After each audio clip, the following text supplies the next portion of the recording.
Wine and Crime contains graphic and explicit content which may not be suitable for some listeners. Listener discretion is advised.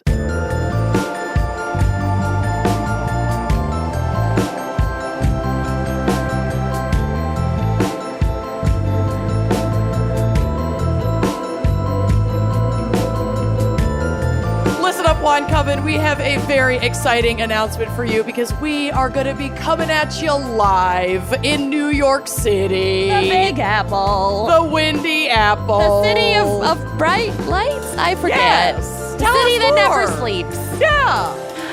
We are coming to New York. We're going to be at the Gramercy Theater on July 8th. Show starts at 8 p.m. You can get your tickets at wineandcrimepodcast.com. Be there or be square. You are listening to Wine and Crime, the podcast where three friends chug wine, chat true crime, and unleash their worst Minnesotan accents. Oh. Yeah. It's the most Minnesota day at 80 plus degrees with still frozen lakes and snow mounds that have not yet melted. Snow and ice is nature's perfect insulator. Indeed. Yeah. Real weird out there right now. Not Yeah. a single hint of green anywhere, but it is so hot. It's so scary. Up. I don't like that one bit. Like, there aren't even buds on the trees yet. It was 30 degrees and we had 20 feet of snow, and then it was 80 degrees. That was it. Anyway, who are we? No. Minnesota's fine. She's No. fine. We're fine. I'm Kenyan. Yeah. I'm Lucy. I'm Amanda. Well, if you're I'm sick scared. of living in Minnesota, you could always join a commune. Oh, the Because way I've thought about it, you are susceptible. I'm so susceptible. Yeah. Yeah. So susceptible. We'll I'm not get a to it. joiner, so I am not susceptible. I mean, I'm both I'd start susceptible one. as a joiner and a leader. I check a lot Kenyon of can't, boxes. sit on grass. No. I don't I'd have think to- communes would be. Well, the leader doesn't have to do a lot of the shit. But the whole point of a Usually. commune is that there's not really supposed to be a leader. Everyone But sits on the there is. grass. Oh, yeah, of course there is, because it is a But slippery there slope is. into cults, Yeah. which, as All right. we will discuss. We Oh, will I'm get sure. to it. I'm But first, this topic of criminal communes is brought to you by our fan picker, Jordan Wilson. Oh, such a special fan picker. This is a great one. You know, we've covered some cults in the past and some commune adjacent stuff, but it's always fun to dive in and find other ones that we haven't covered yet. Yeah, Something and new. there are so many. There are Oh, yeah. plenty. Yeah. I got one that's still going. Luck. Me Thriving. too. Well, we'll get to it. All right, first, let's do our wine crime pairing, Amanda, for criminal communes. Y'all, our wine crime pairing this week hails from Italia and is actually cold because I remembered to put it in the fridge. I am What? thriving today. Oh my God, that vitamin D is really helping. Y'all, I took my inaugural, The brain. oh my God, my inaugural scooter ride today. You did. Ready Amongst to- the snow drifts. Oh yeah. ready to- Weaving in and out. Yup. Sloshing. Ready to pour my Zoloft down the toilet. Don't do I that. am healed. Do not do that. Of course I wouldn't I know. do that. I'm speaking mainly to But the listeners. My God, the You'll way get that very irritable. 1 ounce of vitamin D just blasts my body full of serotonin, and it's amazing. So Do you just- have a sad lamp? I do, but it doesn't do it. It is not the same It as is not nature. the same. No, it does not have the same effect. You need the smell. You need the wind. You need the snow drifts. Ugh. You need Yeah. the mud. You need the avoiding potholes The on squelch 38th sound Street. under and your boots. the squelch. need 70 detours to go a half a mile because there's construction fucking everywhere. Yep. Yeah. The Don't ruin Midwest, this for me. baby. Anyway, Spring's great. it's amazing. So I am drinking the Luna Nuda Pinot Grigio, Ooh, which I found Yes, I found to be a perfect pairing because it reminded me of a nudist commune colony. Love it. Good. Much like the nudist colony Lucy and I accidentally found ourselves Happened barreling upon. into in a Penske rental truck, a bright orange yellow truck, to see the roadside attraction giant lady leg sundial. I have that postcard. Should I grab it? I know exactly where it's at. Go grab it. And I didn't realize it was still an active nudist colony. And so as we barreled into the front, there was just penis, elder penis, just every communal Scattered. elder penis. And I screamed and just turned around and started to leave because I panicked. And Lucy was like, we made it all this way. Get the fuck back in there. Oh, isn't it gorgeous? Clothing is optional, but the fun is guaranteed. Correct. Oh, I love that. And no, it does not account for daylight saving time. That was my first and only question. Immediate question. She was ready. It'd So be that funny was- if they could just like turn a crank and the leg moved for daylight Just an saving hour. just a little bit wider. It should be on a crank. I don't think that's how like the sun works. Spread them. Crank it. It's daylight savings. Time to crank the leg. Howie, get the crank. Yep. This is also... That time again. It's that time again. Is it October already? Get the crank. Spreader. This is also a perfect pairing for discussing communes because, as the label states, quote, our wine celebrates the mystery and influence the moon has on winemaking, with the firm belief that the Luna Nuda, or naked moon, was a time to toast with friends and family. When isn't a time to toast with friends and family, I ask you? Accurate. A full moon Accurate. is the best time. I'm here for it. So this is a 100% Pinot Grigio from Italia. It's a state-grown, hand-picked, and hand-sorted in Italy's Alto Adige Valley at Castelfeder Winery. It's bright, it's crisp, and has flavors of golden delicious apples, citrus. It's like the spring summer herald of Pinot Grigio. I am so excited, but it's balanced. It's not too sweet. It's balanced with a hint of alpine air minerality. Ooh. And it's, Hell you yeah. know, it's Pinot Grigio, so it's going to be nice and acidic, which is also great. This has flavors that embody the terroir of Italy's northernmost wine growing region. She's 12.5% ABV, and she's a cracker. Perfect for spring. So Little perfect. picnic wine. Yeah. Shall we crack? Do it. Let's. Here we go. Oh, Nice crack. Nice. very. Oh, I- yeah. Completely forgot to bring a beverage up here. I don't even have water right now, so I will suffer through Lucy's Honey. segment, and then I will go hydrate myself. I will suffer. We always suffer through my segment. No, that's not what I meant. I just meant without a beverage, without a bevy. Cheers, everyone. Look how healthy this pour is. Oh, That yeah. looks delicious. That's a holiday pour. Easter was last weekend. That's right. She is risen. He is good. I saw I said this all day on Sunday, but I saw this on a TikTok. I can't take credit, but it was like, let's acknowledge, the real reason for the season, the man who made this holiday possible. To Judas.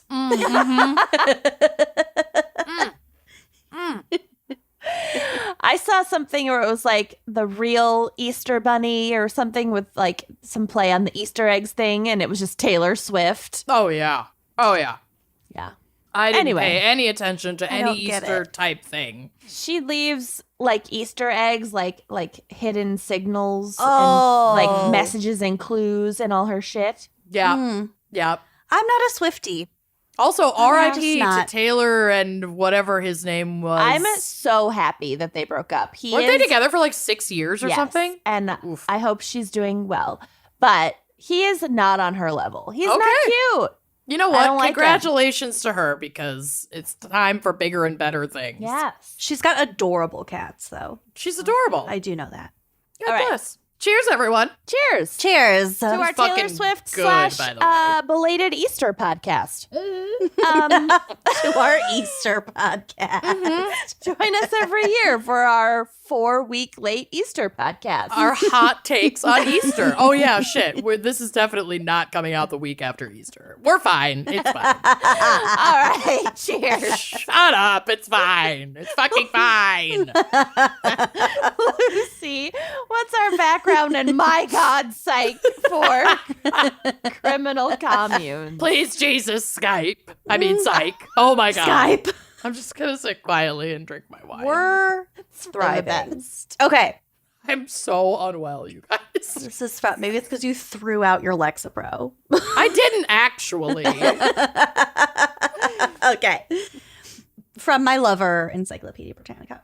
A commune, as a social enterprise, is a group of people living together who hold property in common and live according to a set of principles usually arrived at or endorsed by the group itself. Mm-hmm. This term is closely related to utopian socialism, which was established in modern times, like as specifically within the modern term. Utopian socialism. Mhm. Yeah. So this was established by many people, including Robert Dale Owen and Fanny Wright. They were both Scottish Americans. I thought that was interesting that they both came over from Scotland. Cute. Fanny, frickin' badass. I'm sure she's problematic somehow, but she was orphaned at a very early age, like 2, and her parents were super rich, so she got a shitload of money.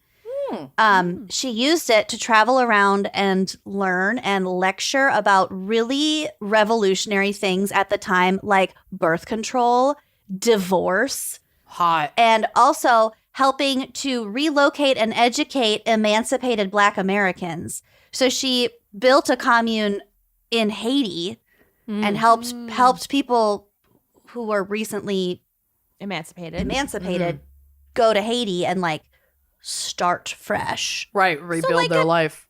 Like a touch problematic there just because it was out of the country, but sure.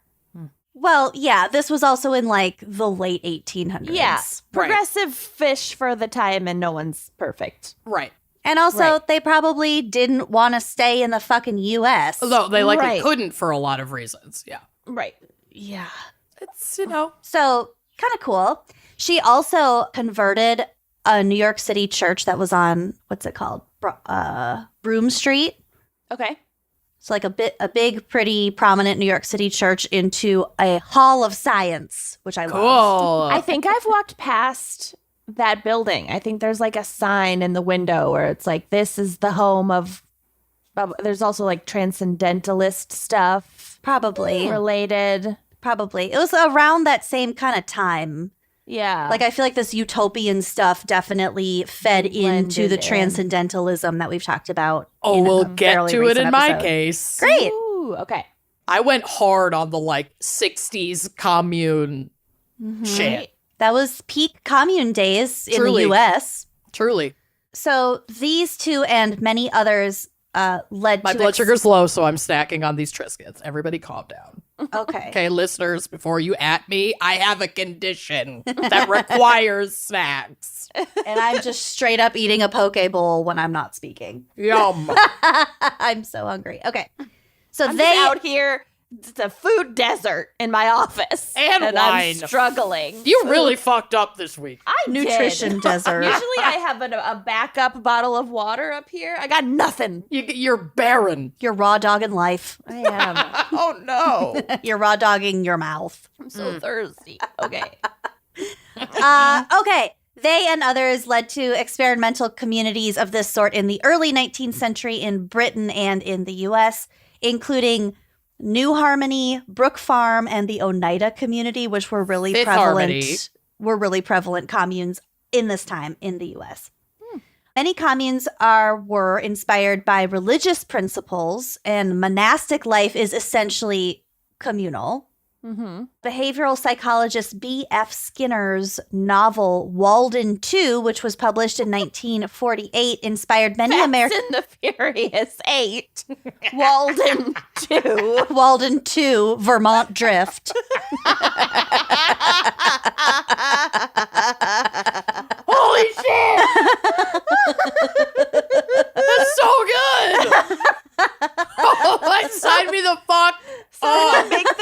cover for Walden 2 Vermont Drip. B.F. Skinner. So this novel, which by today's standards would be science fiction, but science fiction wasn't really a genre until a little bit later. Sure. It inspired many American attempts at communal living, especially in the late 60s and early 70s. Mm-hmm. Utopian settlements were also attempted by religious groups such as the Mennonites, the Shakers, and the Mormons. Mm-hmm. So technically those are also communes. Yeah. Were the Shakers the ones where it was no sex, so the only way they could like create new Shakers was to like take in orphans, I think? Don't know. I think That so. sounds really boring. You would not do well in any Sign of me these out. cults. Yeah. When I As they think of say. Shakers, I just think of like wooden rocking chairs. That's the extent of not even my knowledge of Shakerdom, but like That's my what perception. I think of when I think of the Amish. My entirely inaccurate They're perception of similar. Shakers. There's a through line, I think, with the Amish. I don't know. I'm making up most of this as we go. Great. Weren't they called Shakers because they get possessed by the Holy Yeah. Spirit and they shake? Correct. Oh, yeah. So that We sounds talked fun, about that. but how you do that and not have fun. sex? I think it was very separate, like separated by the genders, by the sexes, and they were not supposed to have sex. I think. Lame. I'm gonna Okay. Google it. Boo. Keep going. Boo. Shakers, no sex? Question mark. No sex in the shaker room. Punctuation doesn't matter in a Yeah, Google search. Shakers were celibate. All right. Procreation was forbidden. Movers and shakers. Children were added to the communities through indenture, fun, Oh, great. adoption, or conversion. Loving Bye. that process. Yep. Shakers. This is a salon.com article.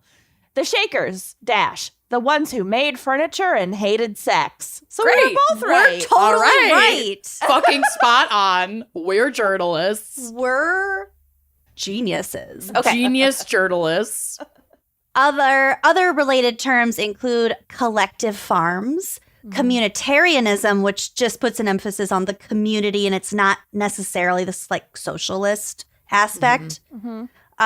Kibbutz, which is Hebrew Kibbutz. for gathering. What? Kibbutz. Or how do I say? On the kibbutz. Kibbutz. I love coming K in to one. correct someone when you're not sure if you're doing it right.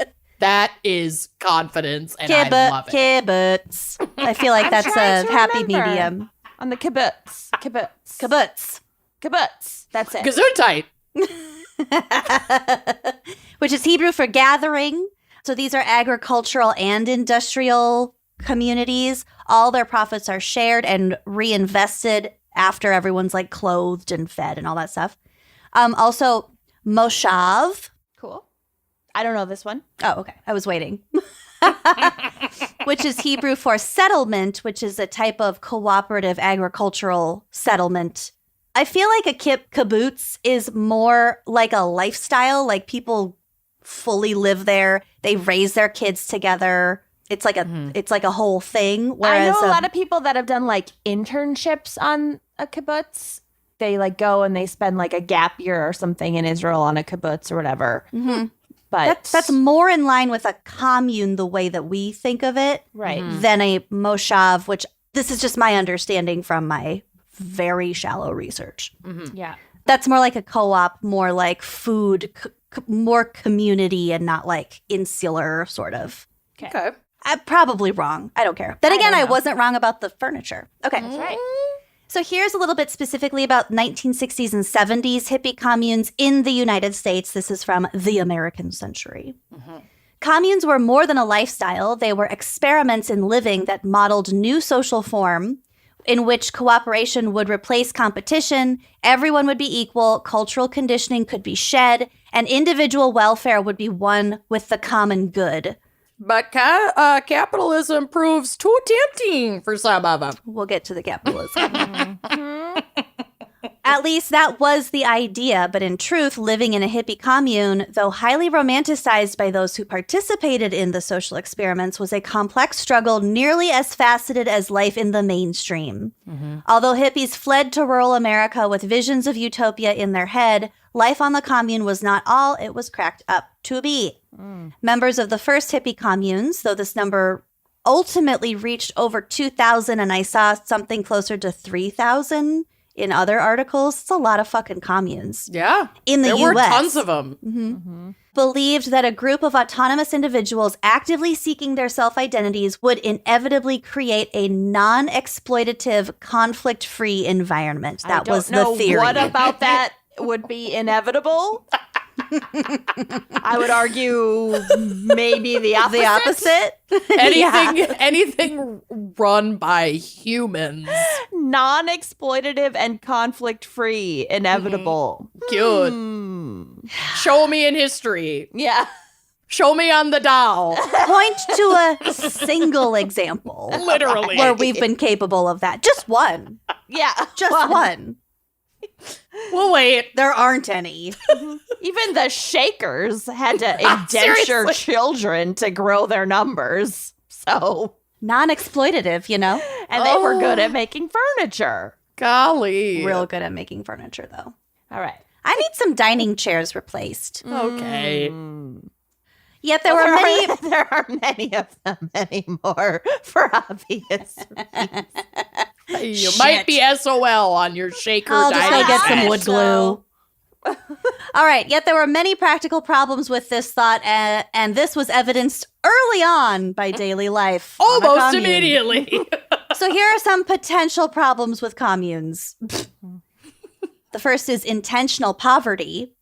This would make it much harder to leave if you wanted to. Also, you are, as long as you're existing in America, you are still participating in capitalism You have no on choice. some level. And outside of America. Mm-hmm.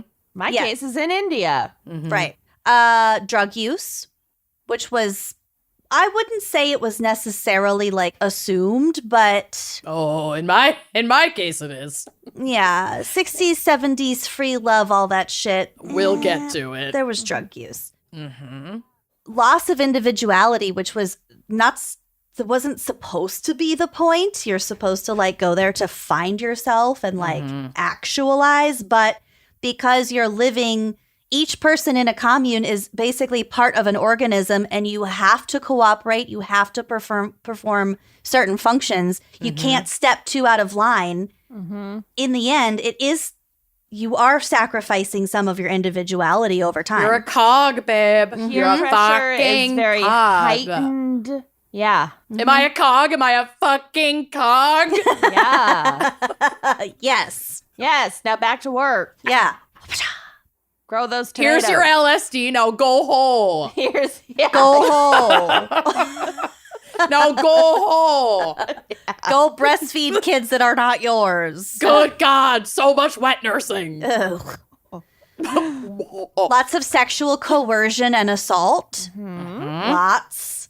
And like I mentioned before, they are a slippery slope into cultishness. Little culty. Here are some notable commune citizens. The guys from Ben and Jerry ice cream. Yep. In what way? They were raised on one? They just lived on one. Yeah, they're like the OG super hippies. I knew that. I didn't know the commune part. Okay. Jerry was, I believe, part of the Chicago 7 who were like arrested at Yes. anti-Vietnam rally thing. I don't know. Yeah. I just started that show that's on Netflix. It was like a movie. It's called The Trial of the Chicago 7 or some shit. Oh, That yeah. a while ago, and I don't remember anything about it. But It's got yes. Sacha Baron Cohen in it. Yes. Yeah. And he has like Basically- a pretty good Vermont accent. It's really kind of He's alarming. a good actor. He's a really He good is really actor. good. Basically anything I watched during like the height of COVID lockdown is lost. Like all of that time in my mind, she gone. Yeah. Joe my- Exotic is still in there. He has a stronghold Yeah. on me, on my psyche, but like nothing else made it. I lost a lot of memory from that, at least Trauma. that first 6 months. Mm-hmm. But even like the next day or like the next week, I'd be like, I have no idea what I did yesterday. Mm-hmm. No idea. Yep. Weird. Libby Hall of Hallmark Cards Oh. infamy. No way. Of the Hallmark Halls. Art Spiegelman, who was the author and I think artist of Mouse, Mm-hmm. Mouse, Mouse. Yeah. that graphic novel. Heartbreaking. So good. Bernie Sanders, duh, obviously. We already knew that. The mouse in Mouse. Basically. The lead in Mouse. The lead. The title character. Peter Simon of Simon & Schuster Publishers. Also, I didn't know he was the brother to Carly Simon. What? J'excuse? Simon & Schuster. That Peter Simon, Carly Simon. Sibs. Wow. It surprises me to 0% that Carly Simon would have been a commune baby. I don't know that she lived on a commune. Her brother lived on a commune. It's possible. It's possible. It probably would have been mentioned if she had in the article I was Didn't reading. Winona Ryder do some time in a commune as a child? That was prison. I don't know. No. For theft, for shoplifting. Well, that would have been more recent. This is like 60s, 70s, like this little this was from an interview with a guy who like was talking about this specific window in time. Got Okay. So yes, later she did spend 4 years on a 300-acre hippie commune called the Rainbow Commune in Mendocino, California as a child. Great. Love No it. wonder she had to steal bras. Yeah, she just thought they were free. I provided the spandex for the straps in these bras with my own bare These are hands. mine. They belong to I me. was going to come do my shift at the co-op. The Give me my free Victoria's bra. Secret co-op. Yeah. Oh, God. Also, Allen Ginsberg. No surprise there. Patricia Whalen, who later became a judge and a champion for representing women, and she also opened Vermont's first rape and crisis center. Wow. Lots of poets and authors. No one is surprised by that. Also, Kenyon kind of mentioned all of these communes and farms had different names, and my favorite name was Total Loss Farm. Total Wine Farm. Total Loss Farm. I think that's funny. Total loss. Loss. Like, I don't know, write it off. It's a total loss. Total Well, it's loss. just like you're not profit. You're just maintaining. There's no Total profit. loss. It's a total loss. But Total Loss Farm was where one of the first same-sex marriages was held. Cool. That's So cool. it wasn't a total loss. Wasn't a total loss. So why did these communes eventually break up? Main reasons cited in the Forbes article that I was referencing were the end of the Vietnam War. So to some, it was like, okay, well, we don't really have anything to. We don't have a real Protest main for it. We're not- reason yeah, to there's exit a unifying society. force. Yeah. Mm-hmm. So I guess I'll just go back to work. Also, the women's movement. I think women were like, we don't ruin we everything. don't need any of Yeah, this this. isn't quite working for us. right. Mhm. Yeah. Actually, there was an interesting note in there that there was like after kind of the breakdown of communes, like as a whole, there were a lot of just female-run households. Like the women left with their children, and they're just like, let's just get an apartment and move in together. And it wasn't like a commune; it was just like women was supporting just a- it women, was just a lease. Designing women. designing women. Yeah. Yeah. Welcome to my home. They just started a podcast. Yep. Also, as we mentioned, economic realities, specifically the oil embargo of 1974 and 75, which like affected everything. And also people just kind of grew up. They're like, well, I have a college degree. Yeah. What My am I back doing? hurts. I don't Yeah. want to be hoeing every day. Money is fun. Yeah.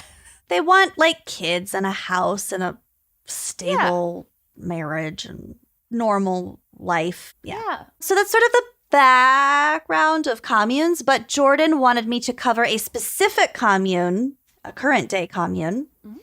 So this exists, I'm putting a little asterisk on there, we'll get to it, in Custer County, Colorado. It's called the Tenacious Unicorn Ranch. Wow. Excellent name. Okay. Yeah. It was founded in 2018 and, just like this podcast, was created in the aftermath of the 2016 presidential election. I wanted to flee society too. You so did. I Yep. get it. Many of us did. We essentially did. Yeah. We fled within. We went Retreated inside. inside. Yeah. So Tenacious Unicorn Ranch was founded by Penny Logue, who now co-owns it with Bonnie Nelson and Jay Stanley. And this is from Wikipedia. The ranch aims to provide a safe place for transgender and non-binary people who have struggled to find housing, employment, or happiness. Speaking to the Socialist Rifle Association podcast, Logue said, quote, "We really saw the writing on the wall with the way that rhetoric was changing so quickly, how nasty the ramp up to the election was, how damaging it was for queer people specifically. We didn't really think it was going to get any better, so we tried to start coming up with ways not only to save ourselves, but bring that kind of safety net to other queer people as well." Hallelujah. Logue and her girlfriends adopted a herd of alpaca and moved to the ranch in Colorado. There are photos on the drive, which will be on the blog. Oh my God, I just a queer ranch in Colorado with alpacas. alpaca. Stop it! They're Yeah. so lovely. fluffy. I know. Give me one. I'm moving. I'm moving. Picture of the little alpaca next to the Little assault, anarchist right? Oh yeah, the anarchist flag is so cute. Oh, Yeah, the guns are throwing me, but everything else is so cute. We'll get to the guns. Okay. Okay, so Logue had grown up on a farm and learned to farm from her grandfather, so she super knew how to run a ranch. That's helpful. A lot of them are missing that aspect right from the get-go. Right. This The is a whole functional actual survival skills aspect. Yeah. This Yeah. is a It's kinda functional. crucial. Yeah. And they're not I wouldn't categorize them necessarily as a commune because they do participate in capitalism and outside of their ranch itself. We'll get to more of this. Members of the Tenacious Unicorn Ranch are anarchists, leftists, and anti-fascists. The group primarily supports itself financially through selling yarn from their alpaca and working for neighboring ranches, and also just doing projects and jobs for people in their community, which makes this next part fucking egregious. Well, not this very next part. They have also raised money through online fundraising. How dare they? In addition to maintaining the ranch, the group has helped with community projects, including establishing a recycling program at the county landfill and starting a community garden. Oh. The Tenacious Unicorn Ranch also helps other queer collectives start similar projects. In July 2021, they were in the process of helping a group create an indigenous queer ranch in Arizona. Logue said they intended to co-sign for the property and provide the group with a herd of alpacas so they could just get started. you started. Oh Right my God. That's really cute. Your starter pack. Starter alpaca. Here's some Pack-a-pack. land. Here's a little pack of alpacas. Your pack-a-pack. Go out there and be queer. Yeah. This Go hole. is go hole. Go out in the hole. This is from a 2021 Reuters article. In March of 2020, the operation moved just outside the small town of West Cliff, Colorado, in southern Colorado. The town is about 5,000 residents. That's important to note. So they arrived with 86 alpaca, 20 chickens, 40 ducks, several dogs and cats, and 9 people. That's a good ratio. Those are good numbers. Yeah. On the ranch, gender is never assumed. Inhabitants are free to love who they love and be who they are. Rainbow and anti-fascist flags adorn the walls, including one featuring the 3 arrows of the World War II era German anti-Nazi, anti-fascist Iron Front. So they know their shit. Co-owner Bonnie Nelson says, quote, "I got here and I experienced a love and acceptance that I never did before. I had true family for the first time." Oh. On July 4th, 2020, Logue and Nelson headed into town for coffee at their favorite spot. The Westcliff Independence Parade, it's like their 4th of July parade, had been canceled because of pandemic restrictions. Logue and Nelson saw a steady stream of protesters, a number of whom were openly carrying guns. Some wore body armor. Amid American flags, one demonstrator carried a banner bearing the emblem of right-wing militia group, the Three Percenters. Another wore a shirt that declared, "It's okay to be white." There are a lot of left-leaning, protective groups that, not even left-leaning, leftist, that attend protests nationwide to protect protesters from heavily armed right-wing militias. Yeah. This is the world in which This isn't we what they live. were doing. They just happened They were upon out this to get protest. coffee. No, But I'm yeah. saying, Yeah. so if I could see how this Is that gonna leftist escalate? anarchist group out to get coffee is like, oh, fuck. There's all these right-wing nut jobs just walking around with guns. How are we going to protect ourselves? Next so I guess I could sentence. see how that would explain the guns in the alpaca photos is what I'm getting to. I had a guy today tell me that he hates guns. He doesn't like guns. He comes from a country where guns are illegal, but I should get a gun. Yeah. Okay. I have complicated feelings about guns in general. What I don't stand for is weapons of warfare that can be given to whoever the fuck wants one. These are toys to make insecure people feel powerful, and they have no business in our society. And they're deadly, and they're terrorizing our whole society. Can't go fucking anywhere. Can't go to anywhere. Anytime I'm in a place with a lot of people, that is a main anxiety point that I am It's bad. constantly thinking about. Yep. So, Logue said that she was the grandchild of Armenian genocide survivors and grew up on stories that taught her to respond to, quote, anything that looks like fascism. So she That's wasn't good. just going to sit down and be like, nut jobs. Let's just get back to our ranch. It's like, Right. no, It's like, no. Got to no. address it. Yeah. She wrote in a tweet that same day, quote, "The 4th of July parade in Westcliff was a Nazi propaganda parade. I've never been so unsettled." Messages and calls expressed transphobic hatred and disdain for the ranchers' anti-fascism. That's when these messages and threats began. Yeah, they were going to be an obvious target for these fucking Looney Tunes. In a town of 5,000 in rural Colorado, Yep. deep red. Yep. In March, a volunteer escorted 2 armed men away at gunpoint after they were spotted climbing the hill toward the ranch house. That's fucking terrifying. The identity of the men is unknown. The ranchers talked about the hostility in media interviews, hoping increased attention would scare off harassers. They installed cameras, obtained body armor, and began to build a taller fence and stepped up their firearms training. This is just protection. Yeah, you can't blame them. Nope. The ranchers have not reported any of the threats to the Custer County Sheriff's Department. The ranchers said they declined to do so in part because they had seen Custer County Sheriff Shannon Byerly in a video speaking at a 2015 rally held near Westcliff on the anniversary of the founding of the right-wing Oath Keepers, Yeah. Yeah, they know that they're not there to protect them, and they're Fuck just gonna no. cause shit. whose members believe the federal government is encroaching on their rights and who try to recruit, among others, law enforcement officers. Oh, yeah. The amount of fucking law enforcement in These militia right-wing groups. fucking Hate groups. neo-Nazi hate groups are... It's extremely high. It's extremely scary. intentional. Mm-hmm. Byerly denied supporting the Oath Keepers. Of course he did. Whatever. Byerly said his deputies checked out media reports of threats against the ranch and found no evidence.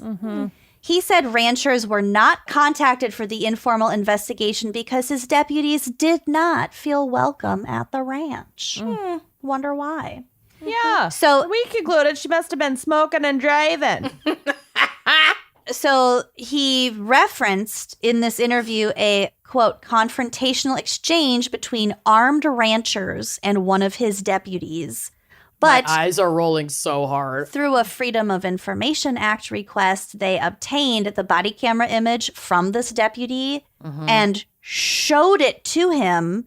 They showed that the rancher was unarmed when she greeted the deputy at the gate of the ranch and also offered contact information like, yes, we want to help and solve this. Yeah, here's how we can Right. work together. Yeah. You can't just, maybe don't just show up. But Yeah. yeah, here, if you want to get in touch, we can set up a time. And the cop was like, they greeted us armed to the teeth and we were afraid to bid. we gotta mow Exactly. them down and we're gonna blow them to Sunday. So that's what the sheriff thought, but then they showed him body camera image. and Funny he's how like, if oh, he had just reviewed the footage immediately, you would know Yeah. Well, that was bullshit. this is an NPR article also from 2021. Like I said, they had recently, at this time, put up a 6-foot fence around the 40-acre property. Logan Nelson carried handguns at all times, ton of cameras. One of the walls of their communal geodesic dome ranch house, love that, is stocked with various assault weapons. Just Less a great, beautiful but weapon bunker. in their geodesic dome ranch house. Okay. Nelson says, quote, there are some degree where we want that militaristic perspective. All we want is to be left alone. Mm-hmm. The Tenacious Unicorn Ranch has ignited a cultural flashpoint since relocating to Deep Red, Custer County last year, meaning in 2020. A number of articles from regional and national news outlets have detailed allegations of the ranchers facing severe online threats, multiple instances of local harassment, and even armed trespassing on the property itself. Logue says she believes much of the local antagonism comes from conservative militia groups in the county that she said have threatened the ranchers at Tenacious. Quote, look, we get made fun of all the time. That's not even interesting to us.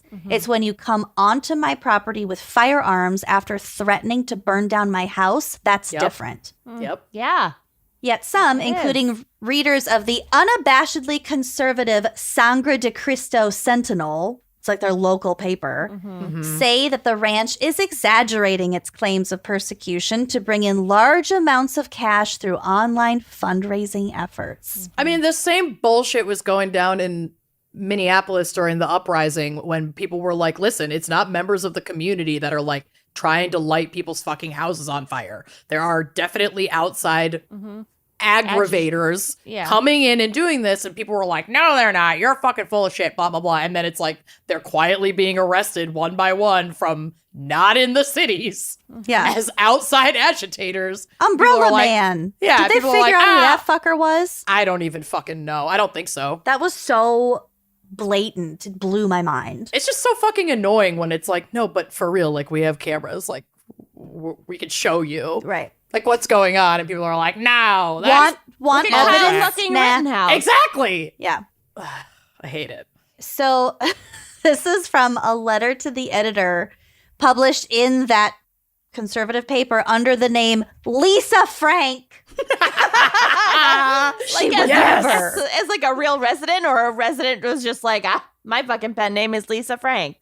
It's a letter to the editor. You can sign whatever name you want. They're sneaking in as gay icon Lisa Frank, and I'm obsessed with it. Son of a bitch. So Lisa Frank from rural Custer County wrote, quote, long before the tenacious unicorns came to this valley, there were hardworking ranchers living humbly and quietly asking nothing from others. That doesn't even make sense. But media are making heroes out of people with their hands out to everyone in the name of oppression, as if they are an abused population. Yeah, that Go sentence made no fuck sense. yourself. This First is the of all, sentence. these literally are hardworking ranchers. Correct. And they just want to be left alone. They Yep. are literally quietly and humbly asking for nothing from others. For you to fuck off. They built a fence so you could fuck to off. keep you out. Yeah. They I want also to be love- left alone. I love when dumb people are trying to sound smart and then write shit like this. Like, this is word Also, salad. what do you care if they're fundraising? No, it has doesn't make any difference. nothing to do with you, Lisa Frank. If they're fundraising, don't donate. Fuck you, Lisa. Yeah. It's their property. Right. Logue countered that the unicorns have engaged in a number of community-focused projects in Westcliff. Like I said, the local recycling efforts to providing local handiwork to starting a community garden. I'm dropping How some Lisa dare Frank they? images on the drive. For Good. Can the they blog. just be quieter and humbler? Right. And harder working? Harder working. Ooh, there's a unicorn. This is perfect. All their volunteerism and their farming. Their Dare love they? for recycling. Ugh. God damn it. It's foul. Ruining this country. The unicorns have tried to show their affection for the people of Custer County, says Logue, but it's just that a small group of people makes life difficult for the county's LGBTQ residents, because it's not just the unicorns. There are queers everywhere, even in a town of 5,000 that's And maybe super you shouldn't conservative. Fucking be Nazis marching Yeah. on the 4th of July. You For fucking God's hypocrites. sakes. Yeah.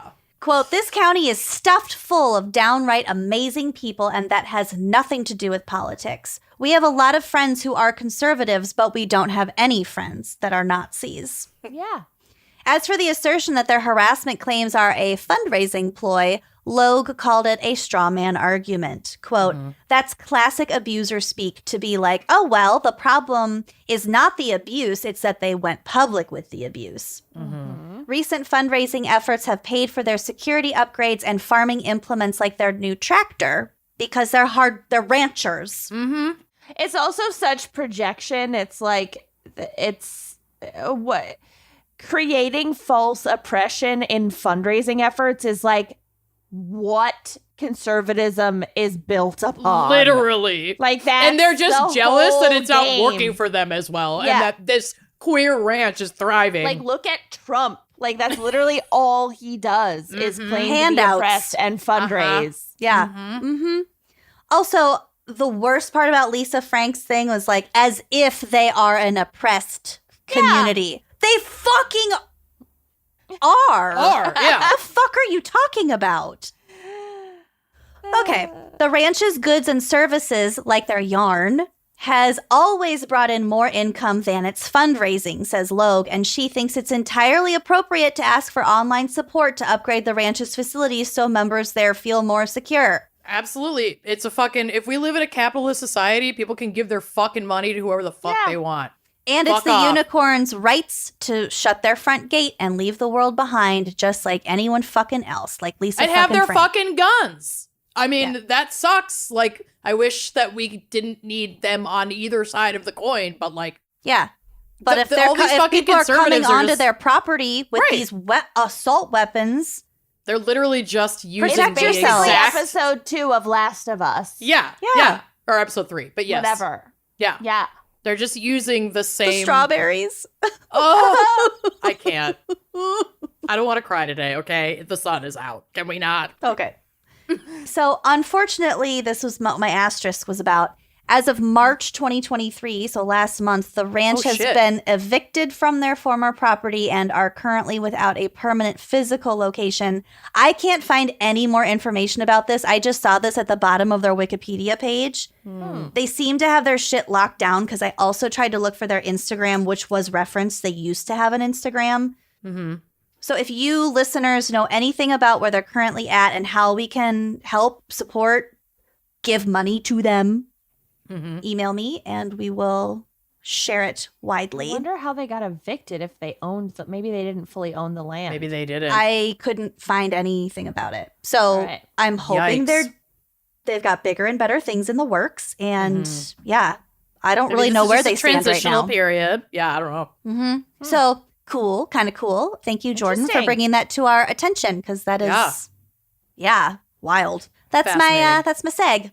Well done. Well Thanks. done. Learned a lot. Kenyon's thirsty. We I'm better very take a break. thirsty. I need to go get wine. I'm going to check my blood sugar. I'm gonna eat my poke bowl. We'll be right back. So I am a big researcher, as you guys know, and that passion for research doesn't stop when it comes to my shopping, my purchases. Or a titillating true crime story. Yeah, it's all the same. Got to know what you're doing. So doing research before you buy means that you are making better and more informed choices. And this is especially important when it comes to stress or sleep products like CBD.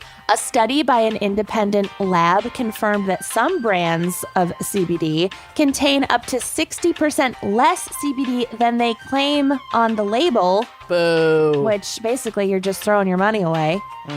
But with Next Evo Naturals, you can trust you're getting the best of the best. As the most clinically studied CBD brand on the market, Next Evo takes research to the next level. I love this product. I have been a staunch Next Evo user for the last year or so, and I definitely use the kind of calming gummies, and then I use their nighttime sleep gummies, and it is amazing. I really love the calming ones. I'll just have them in my purse during the day in case, maybe things get a little bit hectic at the coffee shop, or I get really annoyed with somebody at the store. Or you're and I just have driving, to, period. Or I'm driving, and I just have to take a little edge off, But the nighttime ones, it helps you to fall asleep and then stay asleep because they also use melatonin. So it literally connects to all of the things that I struggle with. I have a hard time falling asleep, and then if I wake up in the middle of the night, I'm up, But with these sleep gummies, I am not running into those issues anymore. So I'm telling you right now, upgrade to a CBD brand that takes quality as seriously as you take your overall health. Like Kenyon mentioned, other products on the market, they're not giving you everything on the label. But Next Evo tests their product multiple times to ensure that you get 100% of what is on their label. And only Next Evo uses SmartSorb CBD, which is proven to have 30 times better absorption in the first 30 minutes and 4 times the overall absorption as other products. So if you're looking to fall asleep in like a timely manner, don't you want something that's absorbing quickly and efficiently? Yeah. And Next Evo does its research as demonstrated, as Kenan mentioned, by 4 clinical trials. No other CBD brand even comes close. So upgrade your CBD. Go to nextevo.com/gals to get 20% off your first order of $40 or more. That's 20% off $40 or more at nextevo.com/GALS. And treat your sleep and everything. Treat it! What better way to celebrate spring, April, Earth Month than making sustainable choices and also getting some cute spring shoes and bags, switching up your look. It's just like a cute little fun way that you can enjoy this new warm weather. And Rothy's is here with some amazing, fun seasonal styles. And with Rothy's shoes and bags, you can upgrade your wardrobe in a chic and sustainable way. Everything at Rothy's is sustainably made with their signature thread, repurposed from single-use plastic bottles. It's like a miracle fabric. It's so comfy. It's sorcery. It's amazing. It truly is comfort and style sorcery. My shoe rack is just becoming a Rothy's showroom. Yep. I have the point in multiple colors. I have the rounded toe in like the cute red. The loafer. Get out of here. The loafer. I have the sneaker. It feels very French. I have bags. I use them as like my makeup bags, and then when they get dirty, I just throw them in the washing machine. Yep. They come out looking brand spanking new, people. They're also, these shoes are so comfortable, and I have sensitive feet. Okay, Same. but I can wear these all day long, walking around, bopping around, doing my thing, and literally every single time I wear my Rothy's out in public, I get compliments. Every time. At the dentist, in line at the airport, I mean, at the coffee shop, someone is always, are those Rothy's? Girl, yes, they are Rothy's, and they're incredible. And why aren't you wearing yours? So, Rothy's just have amazing quality, and 45,000 5-star reviews and counting. Can't be wrong. Hello, we are 2 of those 45,000. Rothy's original slip-on sneaker won Best Slip-on Sneaker from Self Magazine's 2022 Sneaker Awards. Oh, the Oscars of sneakers. And like I said, these are made to last, so all the styles are machine washable, so they keep looking great and smelling great all year long. Seriously, it's a win-win. So for stylish and sustainable shoes, shop Rothy's. Get $20 off your first purchase at rothys.com/gals. That's ROTHYS.com/gals. And treat your feet. Treat them. I mentioned before that my case is from India, but still kind of part of that 60s craze of communes. You guys are both eating. It's not nice. I have diabetes. You're fine. I haven't eaten yet today. We both know that you're snacking now, not because of the diabetes. I am 1,000% still snacking because of the diabetes. I'm not. My blood sugar is just finally heading up. Proof, bitch. We don't need proof. All right, those numbers mean nothing to me. That could mean everything to me. The volume on your Apple Music, for all I know. I don't know what the fuck that is. No. It's finally going up. 439. I wish. I don't wish. That'd be terrible. It's just a calculator. Okay. Later. Okay. Okay, so it takes time, a long time, to reach Oroville on India's Coromandel coast. You have to fly from Delhi to Chennai, which is the capital city of Tamil Nadu, and then take a 3-hour bus ride from Chennai to the quaint town of Pondicherry in the Puducherry district. And I have been to all of these places. Who's in Pondicherry? Pondicherry was like a French colonialist town. It's like this cute, quaint. Is that where the Pi from Life of Pi was from in the book? Maybe. I don't know. Someone's from Pondicherry. Okay, carry on. That fictional Millions character of people who's are from probably from Pondicherry. Googling. I'm pretty millions. sure It's Pi was from. It's a small-ish town for India, but yeah, it's near Chennai, which is a massive city. So then you can either wait for another bus or grab a ride on a rickshaw, and this will take you the final 20-minute stretch to Oroville, a.k.a. the City of Dawn. Okay. So Oroville's namesake was Sri Aurobindo. Redenbacher. I was right. Pi's from Pondicherry. There you go. So many connections to Pondicherry. Shakers, furniture, Pondicherry. What? I'm fucking on it. The word today. association is getting a little weird. Shakers, furniture, Pondicherry. Hi. Did I throw my Orville medicine out the Redenbacher. window? Is this a dream? Okay. So the namesake was Sri Aurobindo, a philosopher, yogi, poet, and Indian nationalist during the British colonial period. And he started the anti-colonialist Go Home British campaign in Calcutta. Love Can't that. blame him. No, certainly can't blame him. No. In 1908, after he was imprisoned for a year for sedition, Aurobindo fled to Pondicherry, which was a French colony at the time. So it's still on the subcontinent of India, but it was outside of the British Right. jurisprudence at the time. So what? Nothing. Jurisprudence is just a great word.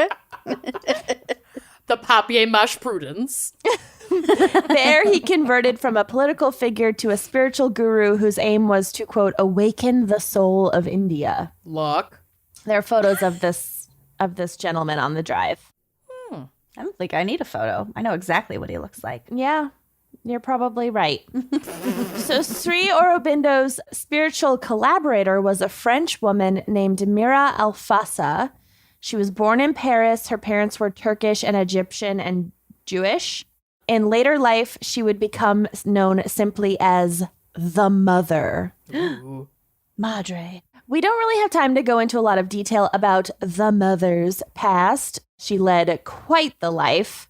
But the salient facts are that following her second marriage to a French army officer / politician / philosopher, which sounds miserable, Many if hats. I'm being honest, she traveled to Pondicherry and became acquainted with Sri Aurobindo. So she is married to her second husband. She's traveling a lot. First they go to Japan. She's jet setting around in the early 1900s. It's Living very her cool. life. Yeah. Yeah. And then she goes to Pondicherry and she meets this guru man. And she had long been interested in the occult and spiritualism and all that stuff. And she had kind of started her own little spiritualist salons in Paris and was dipping her toes into these waters for a while. Sure. But then she meets this guru and she instantly recognized him, even though she'd never met him before in her life, because she'd been having prophetic dreams about him for months / years. Convenient. Sounds like Rasputin. A little bit. Little Butin. Rasputin. Well, Butrin. So fast forwarding a bit, it was actually her, the mother, Mira Alfassa, who founded the Sri Aurobindo ashram and established this town of Oroville. And this was all in the Redenbacher. guru's honor. So he didn't start it himself. It's just named after him. Okay. She gave him the cred, kinda. Kinda. Did he take the cred? No, there's not that much more about him. I mean, he was a lot older than her, and he. I thought they fell in love, maybe. No, now he gone from the story. Later. Babe. So a little bit rare there that we've got a female-founded ashram. Yeah. We got some Credonia vibes coming up here. A little bit. Don't get too excited. It's not. Okay. It's not It's not Credonia that level. interesting. There aren't hundreds of pounds of beef and Coca-Cola in my future. And Yum. telecommunications via cups and plates. Oh, I plates, miss it. the plates and the Coca-Cola and the fiery death. It's the only thing I remember It about was one that. of the best cases ever. So good. Oh, Yeah. I peaked so early. Okay. We all did. In We 1965, peaked with necrophilia, honestly. Right out of the gate. Peaked. the mother published an article called The Dream, where she imagined a place where no nation could claim it as its own property. Instead, it belonged to all of humanity. Okay. And then on February 28th, 1968, the city of Oroville was established in order to contribute to the progress of humanity through popcorn. Yum. Yum. Holy Well, shit, that would I would work. sell all of my worldly possessions and join that. I'm going to Yum. make Act 2-ville because I prefer butter lovers. The county of butter lovers. The county. Okay. I would join that. In the district of butter lovers. The butter lovers ashram. Founded in honor of butter lovers. Indeed. Of Oroville. So this is going to belong to all of humanity, progress of humanity, blah, blah, blah, Blah, blah, bringing blah. people together, aspiration for a better world. Okay. Blah, blah, blah, blah, blah. I tried to read Yada, yada, yada. bada bing, bada boom. Aspiration for a better world, blah, blah, blah. Okay. I tried to read her prophetic dreams, and it was all just that kind of nonsense. No, just word salad. Yeah, word salad about like a better future and coming together and universalism blah, blah, and blah, blah. humanity, and I can't do it. So Too optimistic. It's ridiculous. don't have it in me. Grow Back up. to the sparkling Grow rosé. up. Grow up is my new favorite comeback. Grow up. I say it to anything. It rarely makes sense. Mine is It I never forget- applies. I saw it was a tweet. It was somebody. I didn't not come up with this, but somebody on Twitter called somebody an absolute grape. That sounds so British. Wow. You are an absolute grape. Oh my God. I love it so much. All right. Fucking grape. You fucking grape. I love that. That's so stupid. You I utter love grape. You're a straight up grape right now. Oh my God. So Alphonse's first message about Oroville goes as follows. Quote, Oroville wants to be a universal town where men and women of all countries are able to live in peace and progressive harmony above all creeds, all politics, and all nationalities. The purpose of Oroville is to realize human unity. Okay. Which, like, it's giving, like, WeWork documentary, but, like, fine. Whatever. Totally. It really fucking is. You can totally apply for this credit card. You'll totally get approved. So the mother then went on to write her 4-point charter for integral living, and they are as follows. Oroville belongs to nobody in particular. Oroville belongs to humanity as a whole. But to live in Oroville, one must be the willing servitor of the divine consciousness. Ugh, okay, I'm out. I don't Yeah. want that. Oroville will be the place of an unending education, of constant progress, and a youth that Exhausting. never ages. I'm already tired. Constant progress. No break. No breaks. What I'm hearing is a lot of, Hearing a lot of work. and I need a little bit of, Fun. You're here. I need you here. you're out hoeing, and I need you Go. sitting. Go. There's not a lot of room for skincare in this. I have a very in-depth routine. I have a 10-step regimen. Oroville wants to be the bridge between the past and the future. That's just called the present, baby. Taking advantage of all discoveries. Surprise, you're there. Try to escape it. You can't. Taking advantage of all discoveries from without and from within, Oroville will boldly spring towards future realizations. I thought you wanted to be in the present. Now you're springing towards the future. You're all It's over the fine. place, lady. Fucking pick one. Pick a lane. Pick a struggle, grip. Orville. Pick a tense. Oroville Oroville will be a site of material and spiritual research for a living embodiment of actual human unity. Okay. It's like a weird mission statement. I don't like it. It's a run-on sentence, and I'm not a fan. Yeah. Editorialize. There's a lot on the website of this type of shit. Yikes. And nothing specific. No, very hard to nail down. Word salad is how these places thrive. I'm telling you. Yeah.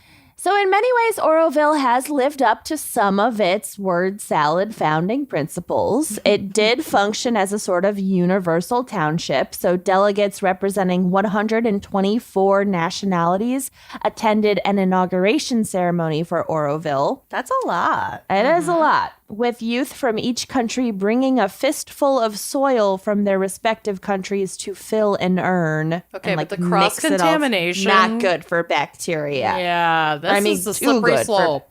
You don't want to be bringing soil from one country to another. It's No. not good. It's like zebra it's mussels. illegal. You got to make sure that shit's off your boat before you take it from one lake to another. Okay, it's invasive. Absolutely. Get all the seaweed off your motor, Cal.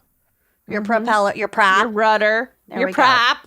The carelessness, it's the carelessness. Also, I'm picturing this urn to be like, you know, when you go to the state fair and like you can fill a glass thing with like different colored sand Yes. and like use the stick to like make patterns. Yes. Blelly Blord had so many of those. And so Yeah. many wax hands. Wax hands. I was so jealous. I was never given the allowance money to afford such I can luxuries. smell her room. Mm-hmm. Me And too. it smells like plastic. Incense. And incense. The community's charter was written in French and emblazoned on the urn. The Grecian urn. UNESCO has actually protected the township since 1968, and the Indian government donates $200,000 a year towards its upkeep, which I found pretty astounding. I think that's just because of the tourist value of it. Sure. And like a lot of foreigners live there, so they don't want it to be like, A shithole. yeah. Yeah. So all Bad, this, bad for marketing. yeah. All this sounds okay. You're probably asking yourself, where do I sign up? But I'm not, but sure. Some people are probably into it. Yep. Yeah, right. But what is it like to live there day to day? Well, first and foremost, community is the most important factor. Anyone and everyone is welcome in Oroville as long as they can pay their own way. No handouts. As long as you're not poor or, destitute. It is encouraged for people to learn the Tamil language so that they can facilitate a friendly relationship with local residents. They don't want it to just become like a, English speaking like Euro Disney. I like that. That's a good rule. That's good. Orovillians are actually encouraged to learn 4 languages: English, French, Tamil, and simple Sanskrit for like reading purposes. They're also expected to follow Indian laws and regulations. So it's not a sovereign citizen's situation. Like, even though in the charter it's all like, this belongs to nowhere and everywhere. Blah, I'm blah, blah. traveling. Yeah. They're like, no, Traveling. the Indian government gives us money, so we're going to follow your laws. Mostly. Alcohol and drugs are not allowed. Boo, But- I'm out. According to most residents, that is a rule that is not usually followed. Cheeky.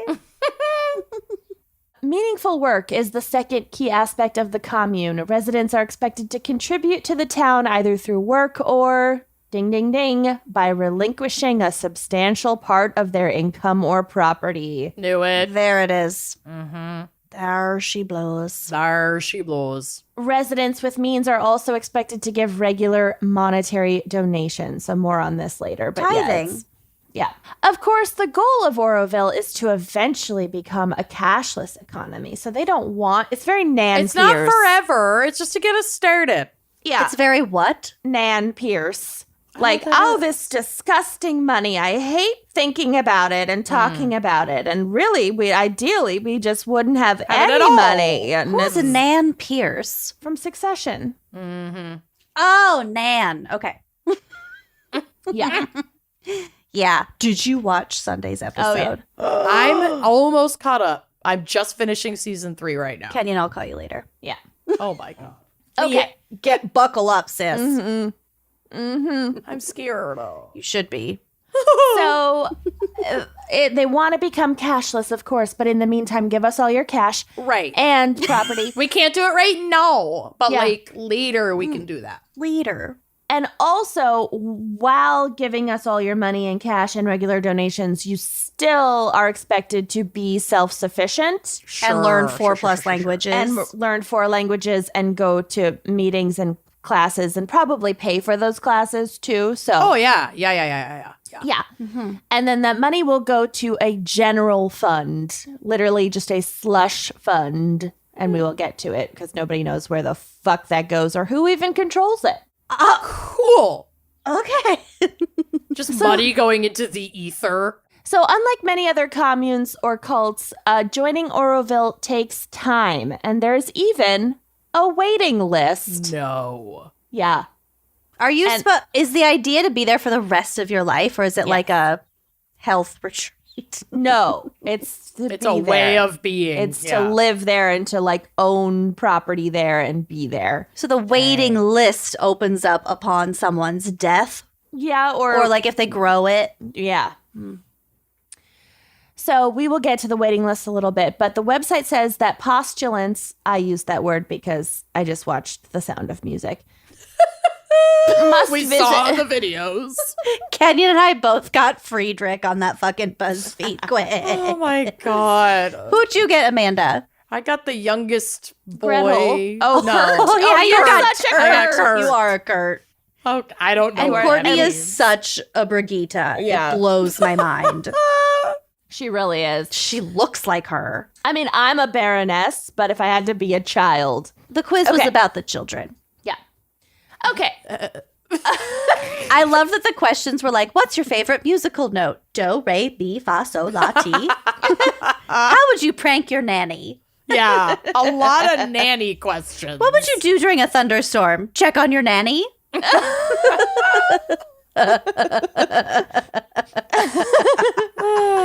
Very in-depth quiz. I love that. How many pairs of lederhosen made out of curtains do you own?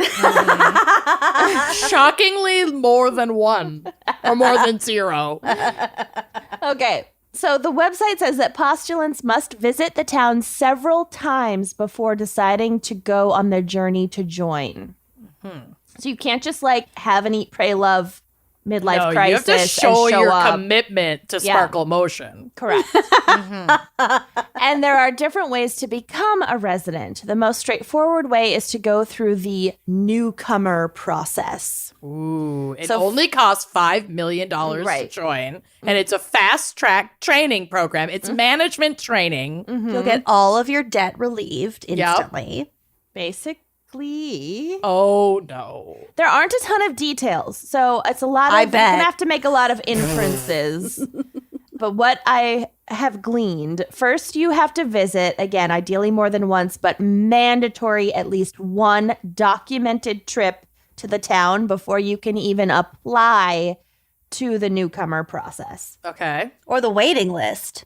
Well, the waiting Maybe? list, you're not even close to getting on the waiting list, sister. This is like the Oh, waiting okay. list checklist for Yeah. the waiting list. Yeah, yeah. Wow. Yikes. Once accepted, so you visit several times, you document those visits, then you apply to apply. Once you're accepted to the application process, it's for a probationary period, and the applicant must find 2 existing members to agree to serve as their mentors and to write letters of recommendation for them. I'm out. This is way too much fucking work. Oh, it's horrible. Newcomers. I was out in her first paragraph. Yeah. Yeah. Newcomers spend their probationary period either as guests in another resident's house, but not their mentor's house, or in a special house for new people, like a dorm kind of. Okay. Throughout this period, the newcomer will have regular meetings with their mentors, attend a class called the Aspiration Program for a fee, and meet with for a fee, and meet with the application board. Okay. If you pass this level, then you are accepted as a full-fledged newcomer Uh-huh. and retain that status for the next 12 to 18 months. Okay. So like- you're still not a a villager. You're not Still a not member a yet. resident. Yeah, resident. Sorry. Not resident. I said villager. You know what I meant. Yeah, I get it. Animal Crossing. You're still not on your own Animal Crossing island. I You're had still- the best shooting star situation last night. Nice. You just Raked it in. There's Good a for limit you. of 10. Did you know this? What? There's a limit of 10 star Wow, fragments. I've wasted a lot of time getting shooting stars that I know. can't even use. Great. know. Cool. I know. Thanks. Whatever, Kenyon. Whatever. Canyon patiently waiting for us to be fucking done. I was dissociating for a moment. It was actually lovely. You're welcome. We can keep going. That was like the longest break I've had in a while. We're thriving. Go on. No, we're good. I have cockroaches too. Oh, And I forgot how to get rid of not them. in real You life. just walk No, over in my them. house. You just walk over them. You just have to literally run over them. Kenyon in your said, house. "Oh, I thought you meant in real life." And I said, "No, in my house." But you have to do them they're in every room. You have to go in every room in I your know. house and walk over them. I know. I Then scared they'll go Alice away. She wouldn't even come in. Wow. Okay. So you also have to set up a job and a place to live during this period in this fucking town. Like you have to Boring. find a job. You have to live life like in Yeah. society with all the like responsibilities of Capitalist society life. and none of the benefits of it, and Yeah. then all of the responsibility of an ashram and none of the benefits of it. Cool. To The show your worst of commitment to both. Sparkle Motion. Mm-hmm. That sucks. In the past, people were given a pick of a new house in the town at this stage, kind of like The Last of Us, whatever, where they just like show up and they're like, here's your Yeah. gorgeous Colorado log cabin. Yeah. But after 2021, everyone became responsible for buying their own houses in the town. Okay. This is because Oroville is facing a housing crisis. Stop. You'd think that they could really easily control that. Mm. I mean, if they had actually built a system of communal living and But they- not just like really layered complex capitalism in this like weird communal membership program. But they it's like, have full it's like the control. worst Costco. I know, but They have they're full doing control it to as make to money. who comes in. Well, sure, but if they are just trying to make a bunch of fucking profit, then they're gonna like way under promise over promise under deliver, and that creates a housing crisis. Yeah, they need more people to join yeah. because they need that. It's kind of like an influx. MLM. Like they need the income to survive. It's totally an MLM. But then it falls the fucking part because this happens. Yeah, it's like a timeshare basically, Mm-hmm. where like they've sold out, they've like promised Yeah. a lot of 2-week vacations, but they only have rooms for a lot of weekend Yeah, stays. this reminds me of the fucking fundamentalist fundy fuckery that we did, where they made this like this Christian theme park with like one decent hotel, and then sold a Yeah. bagrillion memberships Yeah. at thousands of dollars, and then couldn't actually let them use any of their membership perks because they had no room, Yep. Jesus. and then they got super sued. Soup sued. So the town currently has about 2,500 residents from 38 different countries, but the waiting list to become a resident just keeps getting longer and longer due to the housing shortage. Well, we are also such suckers for like exclusivity. Yes. Yep. Yeah, that Yeah. we should be taking It's on one look at this purpose. and going, "This is stupid. This is bullshit." And I bet you there are really rich people who want to get in there who are like, hey, I'll give you 500 grand to just shoot me to the top. To the top, yeah, Yep. the corruption, babe. Yep. And I guess, like, if you want to live on an ashram that still kind of allows booze and private property, then this one sounds fairly chill. Yeah, Yeah. You want to be highly enlightened, but like under the capitalist structure that you are accustoed to. Here And you comfortable go. with. In, like, Yeah. an area that's quaint because it was a colonial. Colonized, Yeah. because they fucking like genocided the original peoples out of that area. There's a to take reason their it shit. looks like a quaint Swiss ski Yup. village. Yeah. In India. Oh, no. It's not great. It's not That fucking is- great. Until you hear about the crime stats for Great. this supposed utopian commune. Good Lord. So, in fact, it is so dangerous in and around Oroville that visitors are told not to leave their homes after dark. Ugh, or you'll get popcorn. Is it? God, we keep going back to popcorn. Yeah, every time she says Orville, I'm sent. Fucking Redenbacher. So this isn't like a. I pictured it as like a fenced-in community, like a. Fences are against their philosophy. Oh. It is a town, and there are entrances to the town, but it's not like one big fence. It's not protected from the outside Outsiders. crime. There's like space, yeah, but it's not like guarded or walled. nothing's preventing thieves from coming in. right, let's it's say. remote. It's not Yeah. walled. Okay, Correct. got it. And it's not even that remote. Yeah, it's like nothing 20 in minutes India is from that remote. Right. In an interview with Foreign Press, one resident admitted, quote, "When you start to scratch the surface in Oroville, it's a lot more ugly from the outside. You start to see all the problems here, and it's deeply layered." One of the biggest threats to residents is, of course, sexual harassment and sexual violence. Fences, like I said, are antithetical to the town's universalist principles, and there are 32 entrances. So outsiders looking to target people can easily Get it in a come million and go. ways. 32 Yeah. ways, to be exact. Yeah. And go pretty much undetected. And women in particular have been attacked at night and continue to be vulnerable to harassment from both residents and non-residents. Great. But the attacks aren't limited to the nighttime. There have been several documented cases of rape, some of which occurred in broad daylight. Dang. Jesus. In 2011, an American woman staying in a private cottage on the property in the Sadhana forests was attacked and raped while she was jogging. Woof.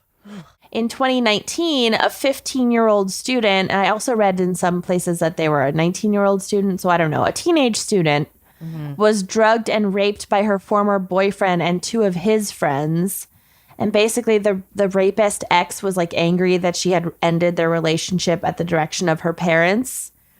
And he told her to meet him at his friend's house or, quote, there would be dire consequences. Cool.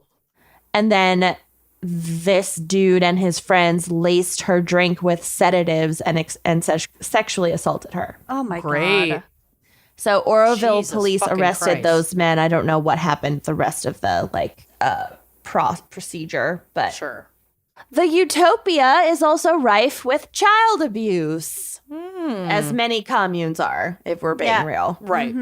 I should have put that on my I mean, list. just labor alone. Well, it's just, it's exploitation of all kinds. It's beyond the labor. It's also like, why would a wealthy foreigner want to flee to Right. rural India? Right. Mayhaps. Yeah. Lots I wonder. of wealthy foreigners in less wealthy countries who are just looking for children. Yeah. So there's actually a short documentary called BBC Exposes Dark Secrets of Oroville, pedophilia and child abuse. Little on the nose, but it's fine. That is a little. I appreciate the heavy-handedness. Yeah. Which describes Oroville as a place where rich foreigners live in a utopia, but the villages around the town live in abject poverty, and the children in those villages have been repeatedly exploited and abused by residents. The vast difference in wealth between Oroville and the surrounding villages has led to a lot of conflict. So villagers allege that people in the town are using their charity schools that they've set up to abuse children. Basically, the rich foreigners come in and they're like, I want to help the children of India. Let's set up a school and I'm going to teach. And I'm also going to be around these children every day. Help meaning access. Yeah. Right. Right. That's so fucking gross. Meanwhile, Orovillians say that resentment has led to people making false allegations against them. So I don't know. I tend to believe the villagers. But Right. there are reports of people who have been convicted of child abuse in other countries who have then moved to Oroville to continue to commit crimes. Yep.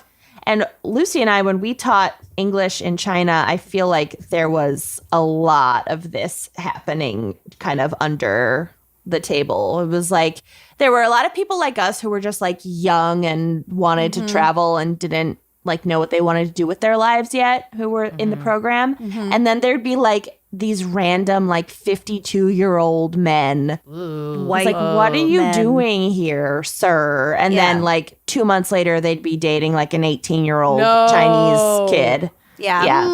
There were more than a couple of those. Yeah. Yeah. Jesus Christ. Or like, oh, now I have this girlfriend and she's 19 and I'm 64. What? Yeah. No. Well, it was just really apparent to us anyway, but there was something about the way that they handled it culturally over there. It was just like, yeah, you're cute and young. You find whatever white Westerner you can and just hang on to them. So it was like a weird. It was a weird dynamic to the point where you couldn't. I don't know. It was icky. Yeah, it was icky. In 2004, a resident, so he had gone through the whole process. He'd been in Oroville for almost a decade.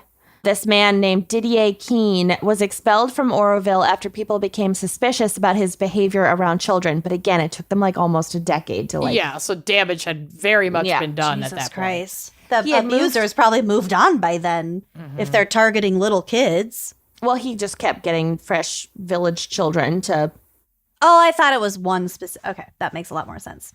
So he had moved to Oroville in 1995 and had been working with children there for years before he was kicked out. So I don't know what the final like thing was. He probably pissed off the wrong person who finally decided to do something about it. Probably. Sure. Or they just started to get foreign press attention and they were like, oh, we actually got to do something about Didier. Yeah, because this like is going to fuck up our bottom line. diddling Didier. Oh, Jesus Christ. But they definitely knew.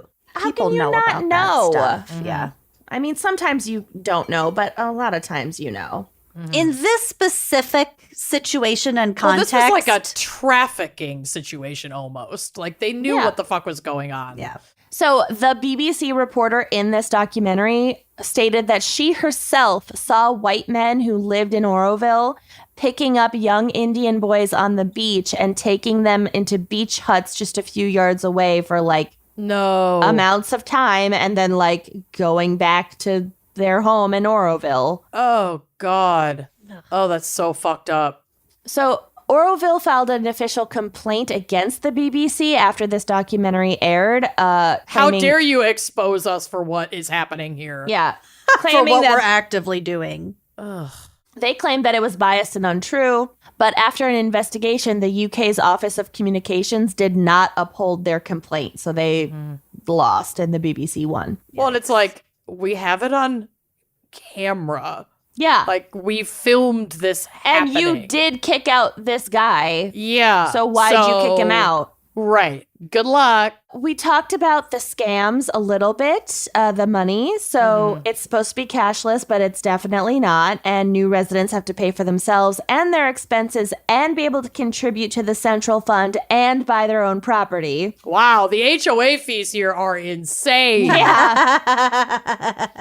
God. One resident, quote, I paid roughly $48,000 to the housing committee as a mandatory donation for my house 5 years ago. So they're buying property, but they're not really buying property. Right. They're just not calling it that. Yeah. Yeah, they're like They're making sizable contributions, quote unquote, donations. for the right to like live in a prop, but they don't. a It's not like they specific spot, own it. yeah. It's not like they can sell it later. Right. Yeah, there's no return on investment in that way. Later, I found a photo of the house in an architecture magazine, and I saw it had been sold for $20,000. I don't know where that money went. I don't know who controls the funds. End quote. That's always good. Oh my God. Oroville gets its money from a few different places: donations, the Indian government, and private donors and visitors. And popcorn sales. And popcorn is a big one. So there's no government per se in Oroville. It's just a bunch of different committees that are all self-formed. Great. Like the residents are like, we need a housing committee. And these committees are very loosely run. So there are housing committees. There's a women's safety task force. Because fucking, of course. Oh, I take that super seriously. Yeah. There's an entry committee. There's a funds and assets management committee, but they're not actually, like, they don't have any, like, standing to actually control the funds. I thought you and said assets. funds, like FUNS. Funds. I would join that committee. Amanda wants to immediately. start the funds committee. I'm the chair Multiple of the funds fun. committee. Yeah.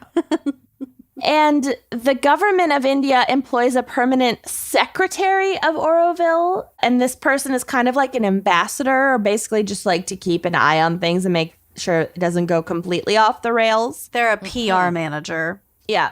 But when like these foreign reporters from like Slate or the BBC or whatever tried to meet with this person, they were told repeatedly that he was unavailable. And then also He's like super busy forever. I don't know what to tell you. yeah.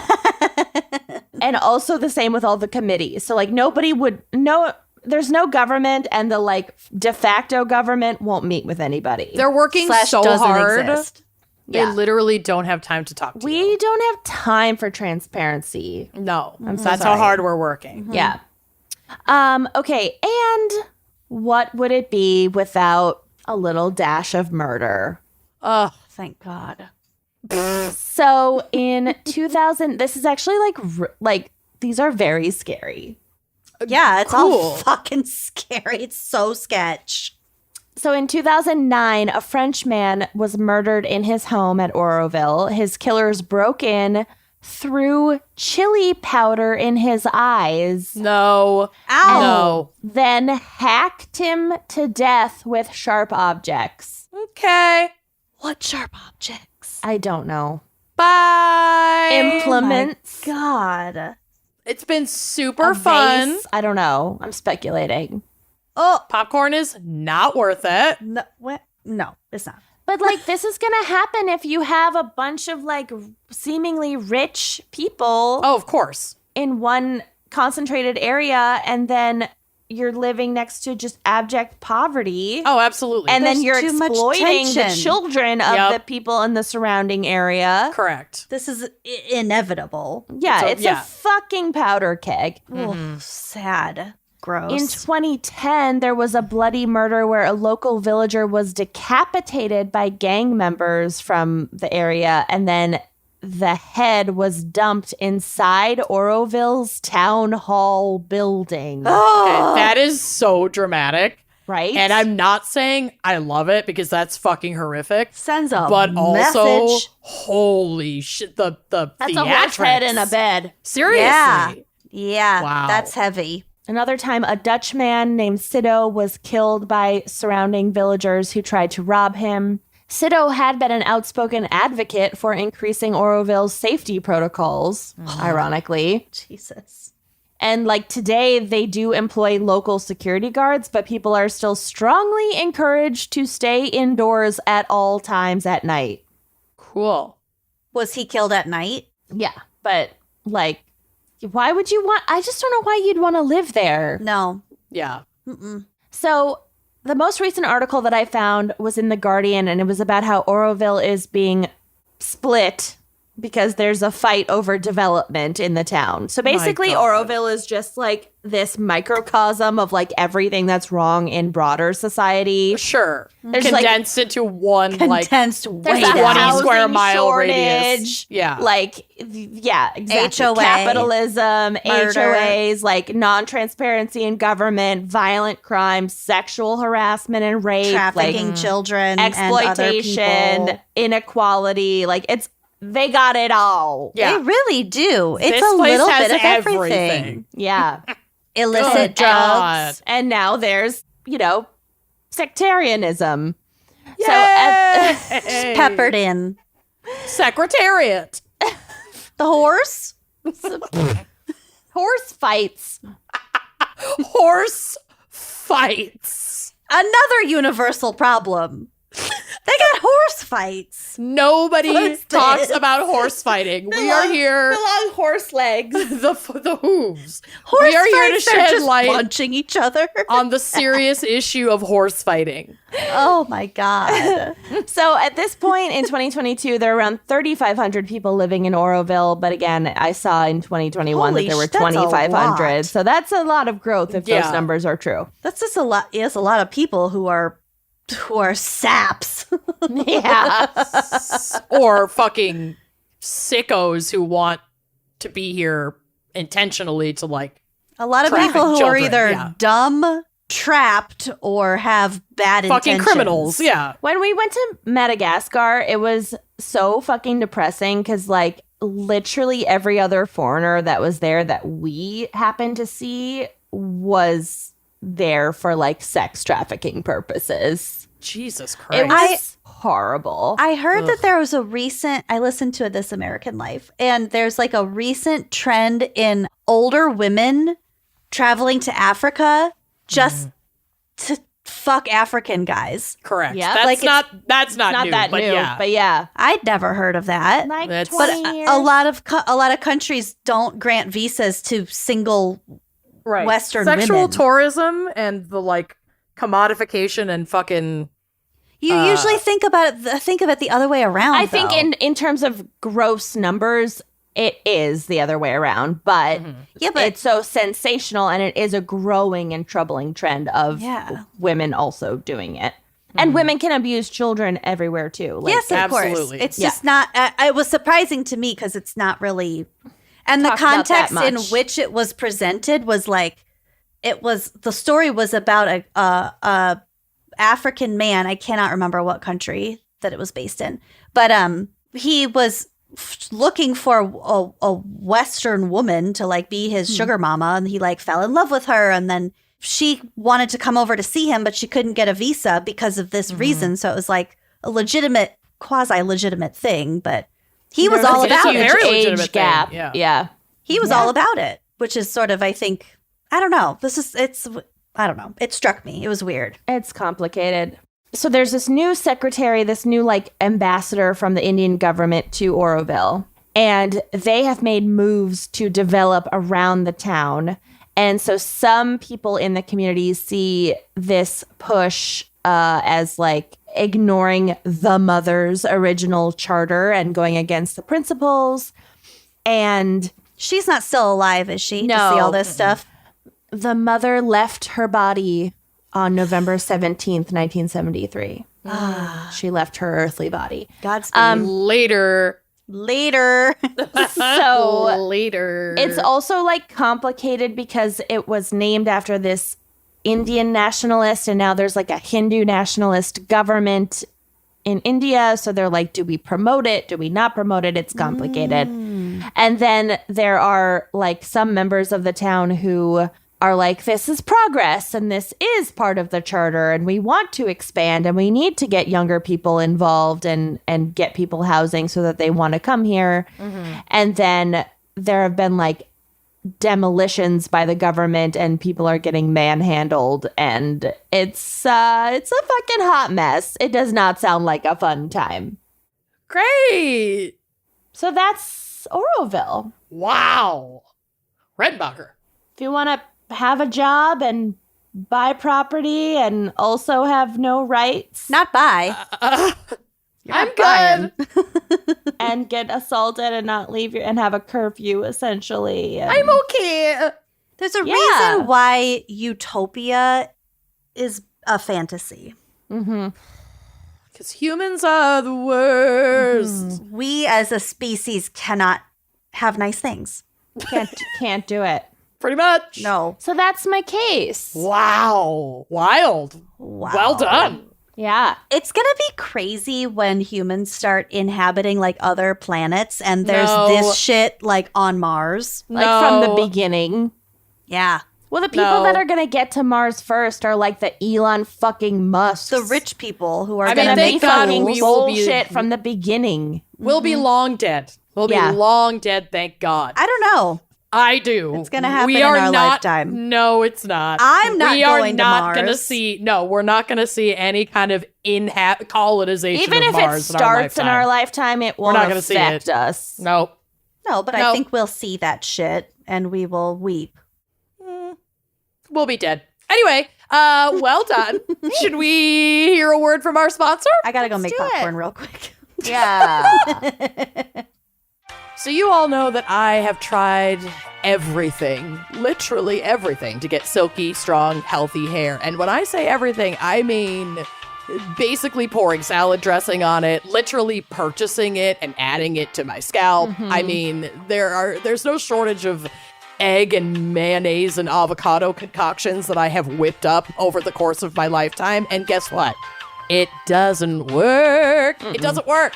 So if you are tired of those ineffective hair treatments and are hungry to try something that actually works and doesn't just like taste delicious, It when doesn't turn your drips into bathroom mouth, into your kitchen. yeah, give Vegamore a try like I did.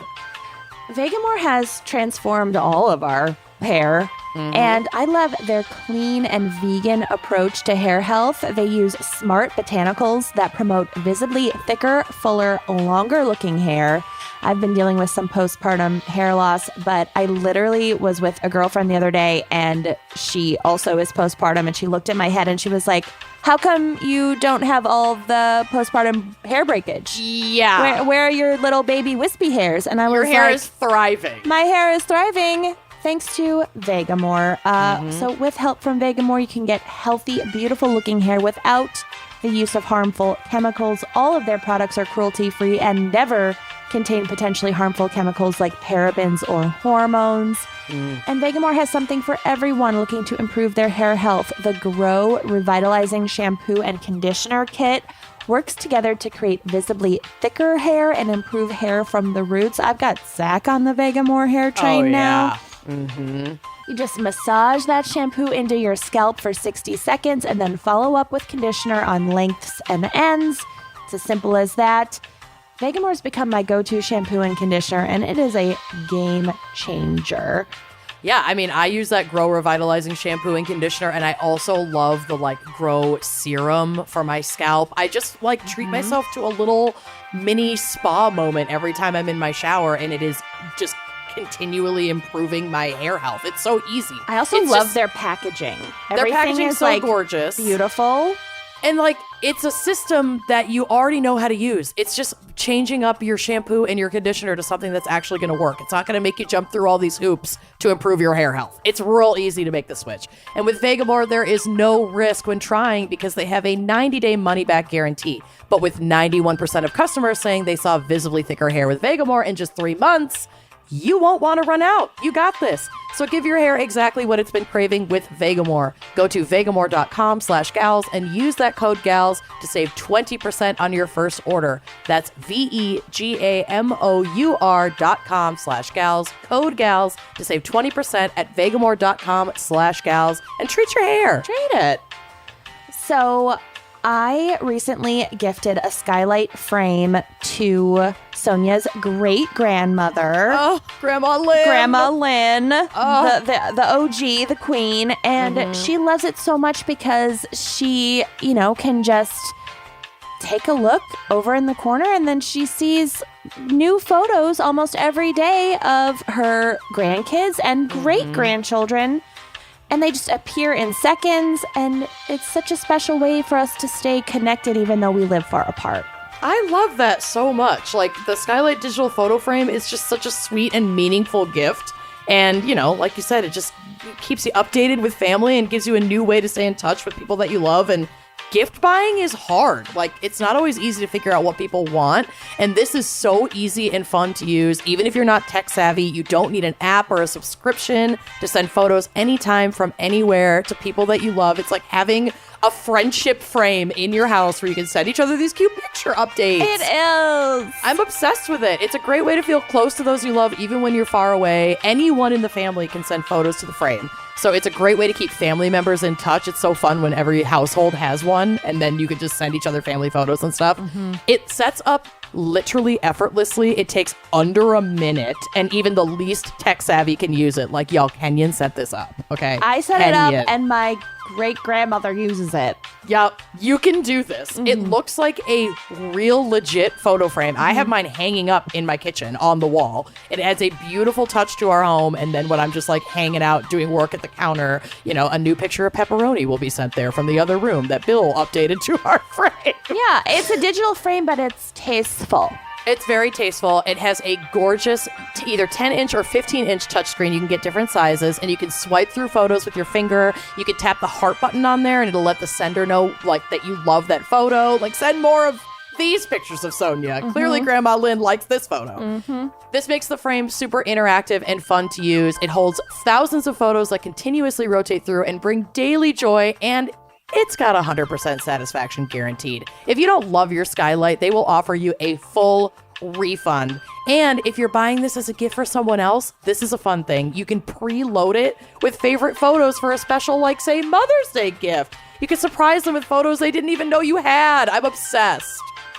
Now, as a special Mother's Day offer, get 10% off up to $30 off your frame when you go to skylightframe.com/wine, W-I-N-E. That's right. To get 10% off up to $30 off your purchase of a skylight frame, just go to skylightframe.com/wine. That's skylightframe.com/wine. And treat your whole family. Treat it. All right, are you ready for my case? So ready. I mean, there isn't murder. Okay. Is or isn't? Is not. Oh, But like, I'm out. bye. But if I get a chance to talk about like weird LSD shit, I'm gonna. So let's go. Obvi, it was the 60s. And Obvi. And the summer of love was in full swing with full bush. Oh, yeah. God bless. Full bush both on the face and the crotch. It was a very hairy time for America. There was no meridian grooming back then. Sorry, None. my phone keeps auto-listening to me and typing what I'm saying, and I'm trying to get it to stop. Full bush. Yeah. Oh, yeah. I was in like a DM to a friend who just had a new baby, and I was like, oh my God, Full bush. stop typing what I'm saying. Full bush. You Full are a bush. fully illustrated medical journal from 1974. Congrats on your full bush. So in the early 60s, it wasn't just the FBI who were experimenting with hallucinogenic drugs. A Harvard research team led by Timothy Leary and Richard Alpert Yeah, were baby. blazing a trail toward a societal utopia guided by their inspiration, novelist Aldous Huxley. Actually, a great So novelist. 60s. I'm not Kind of a one-hit wonder, but Kinda. one-hit wonder in the sense that that the hit. The hit slapped. the two hits that he's most famous for, but he definitely wrote a lot of shit. Like, next sentence here. If that name sounds familiar, it's because it is. He wrote Brave New World, as well as about 50 other books, novels, essays, and poems. He was a pacifist with a keen interest in philosophical mysticism, and while taking his own cocktail of mescaline, wrote of utopian societies thriving under the shared values of sexual experimentation, full bodily freedom, and transcendental religious quote-unquote experiences. So fucking hippie shit. So these Harvard nerds fell in love with this novel Island, which was the utopian follow-up to the dystopian Brave New World. And this work was their roadmap to a higher level of living. So more fucking hippie shit. He wrote it while he was hallucinating. Literally. That's So- the way to write, though. It honestly That's is. not the Writing way is to model such a chore. It's such a chore. Oh my God, Such a fucking chore. So mix fucking hippie shit with fucking Harvard, like, psych and science nerds, and you have a department with a budget playing around with, like, mushrooms and LSD and trying to open each other's fucking third brown eye. And nothing could possibly go wrong. What a time to be alive. We were born in the wrong era. You have We all really the were. confidence of a college freshman at Harvard, all of the a budget. mediocre white man who read fucking Island one time. It is funny, though, how many times in my research for this, it was referenced like, yeah, these were good ideas when you were a college freshman. Yup. This is the most college freshman shit Yeah. ever. Yeah. And when you are a college freshman, you're kind of doing communal living. Totally. yeah. Again, WeWork documentary. Mhm. There are no novel ideas ever Yeah. at all anymore. Yeah. So when experimenting within the confines of the institution of Harvard proved too limiting for their research, Leary and Alpert launched the Zihuatanejo project. I'm so sorry. Zihuatanejo. Zihuatanejo, which was What's the problem? What's your problem? Which was, according to the BBC, a psychedelic training center under the umbrella of their International Federation for Internal Freedom. Isn't Zihuatanejo where Andy Dufresne and what's his name met at the end of Shawshank Redemption in Mexico? It is in Mexico. Maybe that's where it is. I've never heard of it before, but maybe. The community was located on the coast of Southwest Mexico, and it was here that they started like writing this manual called The Psychedelic Experience, a manual based on the Tibetan Book of the Dead. I have a copy of that. So do Of I. course you do. Well, Corey does, of course. Their book was dedicated to Huxley and cites his 1954 essay, The Doors of Perception, which explored the hallucinogenic effects of mescaline, a psychedelic substance found in plants indigenous to Mexico. So they were like, Have you ever in done the mescaline? place where it's grown. I have not. Have you?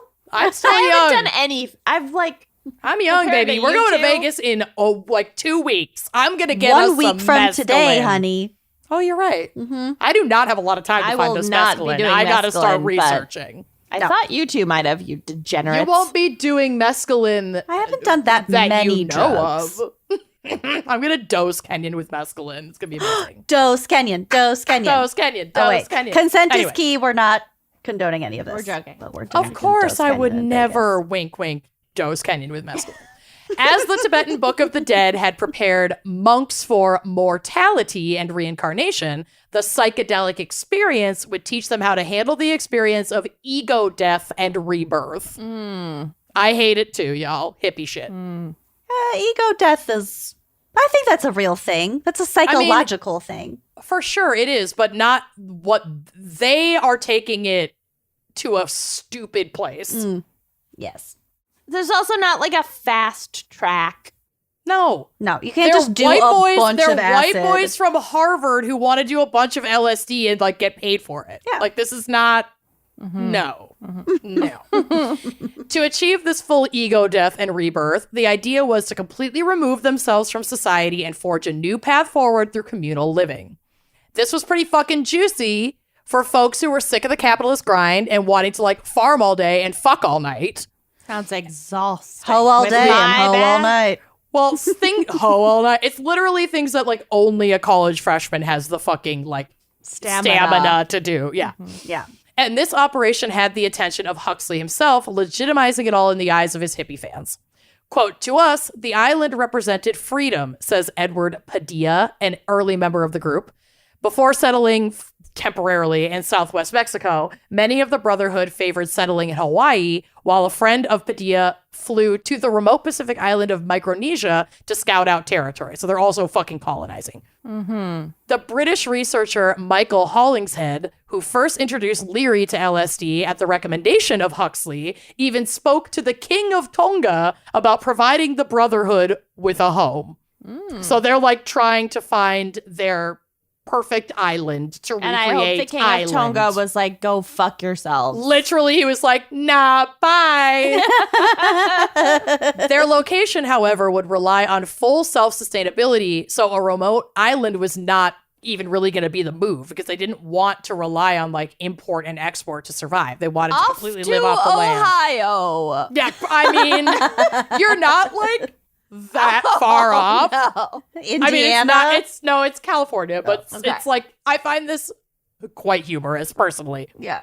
This project was getting out of fucking control, and Harvard was like, this is not what we thought this We was thought you guys were going going to be doing like scientific research, not jetting off to Micronesia. Harvard is Uh-huh. still funding all of this at this point. At this point, yes, but Brotherhood founding father Timothy Leary, who was like a doctor in psychology and he was a professor at Harvard, was fired by Harvard over the concerns about the experiments they were conducting as part of their studies.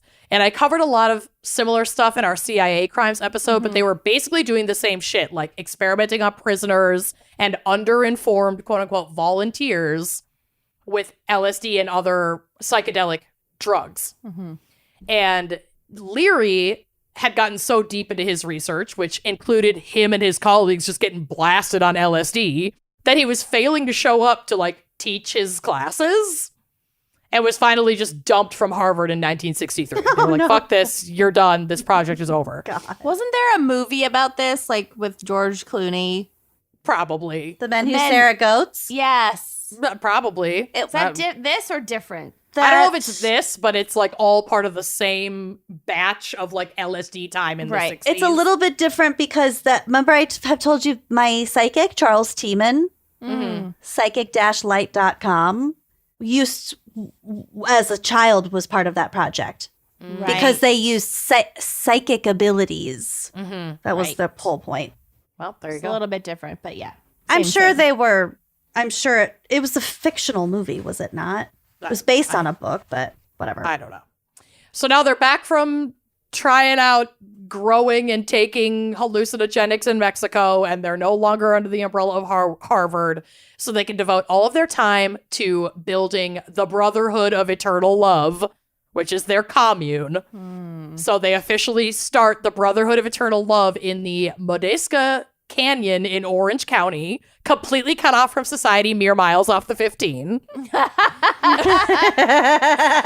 Where they are fucking everywhere, man. It's hard to get cut off. It's hard to get away. Mere It's hard to get miles away off off the the 15. Take like the 404 to It's like literally the 15. between like the 15 and like the 245 or whatever the fuck it is. Why on, are like, this highways one in little- California everywhere? The Very annoying. It's really obnoxious. Yeah, it is, but that's what they call it. So they started their process of learning to grow their own food, make their own textiles and clothing, and even provide each other medical care and fucking like deliver babies on this commune. But living off the grid or adjacent to the grid and ignoring A codes mere and regulations. 15 miles off the grid. Barely. Not even 15 miles. Oh, that would be like a couple way miles. more. And ignoring codes and regulations can be a bit sketchy, as they learned pretty soon after their homemade chapel burned to the ground and took basically their entire commune with it and all of the work they had done. Because of like bad wiring or whatever? Pretty much. Probably. Like, they just didn't build it right. And it, Turns like, out electrical engineering It's is hard. kind of a specialty. Uh-huh. So is delivering Burned. babies. Oh, Yeah, but at that least is the that's thing that freaks existed me since out. before time. Oh, sure. That's Yeah, an delivering- instinctive thing. Yeah, people if everything were- goes right. Sure. But people were squatting in caves before they were wiring electric in a hand-built chapel. Exactly.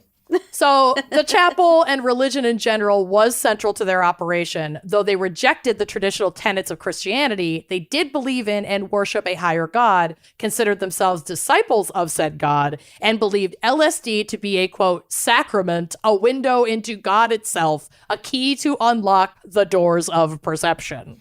It's just another So obnoxious. chemical, people. Yeah, drugs are fucking awesome. No one is, like, arguing that. It's but just, like, it's it's not a sacrament. there's no just because it's natural, which I don't even know if LSD is. No, I mean psilocybin is, but LSD is Not it's even not. like it's just another fucking chemical. Mhm. It makes you like hallucinate, but that doesn't mean that it's good. No. It is Says what the it one is. who's never tried LSD. Oh shit. I have no desire. Every time people describe like mushrooms or LSD, it is the antithesis of what I want in a drug. Well, more for us. You want to fall asleep for a long time. Yeah. I want to either fall asleep for a long time or like not have Cocaine. to sleep and like vacuum Get my along whole with house. cocaine. Literally cocaine. Yeah, or like have a Fen. really fun time vacuuming my whole house. Oh, yeah. Like that's That's the good stuff. it. Yep. Yeah. So this may or may not have had anything to do with the fact that registering as a religious organization not only allowed you to skirt taxes, but also allowed you to seek, quote, religious exemption from prohibition. Whoa. So this is from allthat'sinteresting.com, one of my favorite sources. The Brotherhood's primary goal was to be able to distribute LSD to as many people as possible for as little money as they could manage. Yeah. California officially banned the substance in October of 1966, and a protest 3 months later in San Francisco's Golden Gate Park called the Human Be-In, I'm gonna just kill people, underscored the hippie resistance to the government's infringing on their psychedelic enlightenment. So basically, the use of LSD was shut down by the government at that time in California, but here it was being used as part of a religious practice. So these folks couldn't be hauled off to jail for using it, and it wasn't nationally criminalized yet. Got it. And honestly, we need to start a church. Like, we need to stop joking about it and actually do it, because, like, drugs and reproductive rights are tenets of my religion, so fuck off, and I'm not going to pay taxes. Yeah, I'd love to get rich and do drugs and have reproductive freedom. That'd be great. That'd be dope. Literally, nothing is stopping us. I know. We should just do it. But just because they were able to use LSD didn't mean they were able to just, like, blatantly make it. So they got shady and fucking made some epic shit. They created their own brand of LSD called Orange Sunshine, acquiring the necessary components through Afghanistan by way of Istanbul, Frankfurt, and London. This was a legitimate global smuggling operation. Yeah. That was essentially overlooked because the product was being used for religious purposes.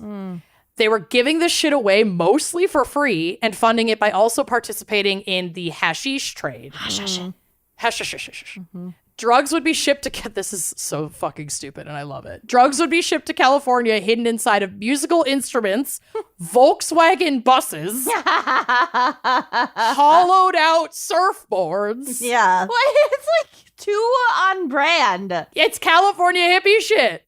I cannot make this shit up. Bibles. Why are you sending it in surfboards? They're already suspicious of Bibles you. would be more suspicious than would be more surfboards suspicious going to Southern because- California. Well, not even just going to Southern California, but going specifically to this quote-unquote religious organization, because surfing was one of their religious practices in the Brotherhood, and they called it, quote, Christ in the curl. I'm out. I mean, I think this sounds rad. They're not taking it the Jesus part seriously. It's not Jesus, but they are taking the God part pretty fucking seriously. They just said Like, Christ in the curl. That is a Yeah. joke. I mean, yes, and. Yeah. So they also, you'd love this, they also opened a spiritual center in Laguna Beach, a self-proclaimed psychedelic emporium called Mystic Arts World. Ooh. The shop served as a headquarters for their drug operations as well as their spiritual practices. It is now known as the Magic Castle. Probably. Starting in 1968, they began to distribute their signature Orange Sunshine for as little as 5 cents a tab, but they're basically giving it away. Don't buy discount drugs. Well, These. from these folks, you would want to, because it's good stuff. One member put it succinctly, quote, "We weren't greedy, we just wanted people to get high." Those are your people to get drugs from. Altruistic dealers, I guess. Yeah. I love just want these you to have a guys. good time. Like, where's the downside? Corey Honestly. would have 1,000,000% been a part of this. Oh, yeah. Absolutely. I would have been a part of it. Yeah. I don't surf, my God, but No, me either. But the core strength, absolutely not. So they I'd went swim. to the... Yeah, I love swimming. I'd tan. They went to the East Coast as well, opening the Center for the League of Spiritual Discovery in Greenwich Village in I said 86, but 1968.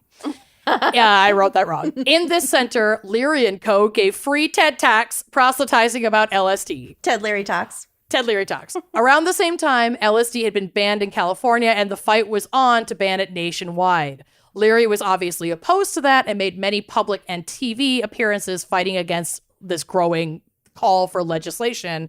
But alas, big government won out, and LSD was officially criminalized nationwide in 1968. Leary made his way back west to a small couples-only commune that they built on a ranch in Idlewild. Nothing could go wrong. Nothing could go wrong.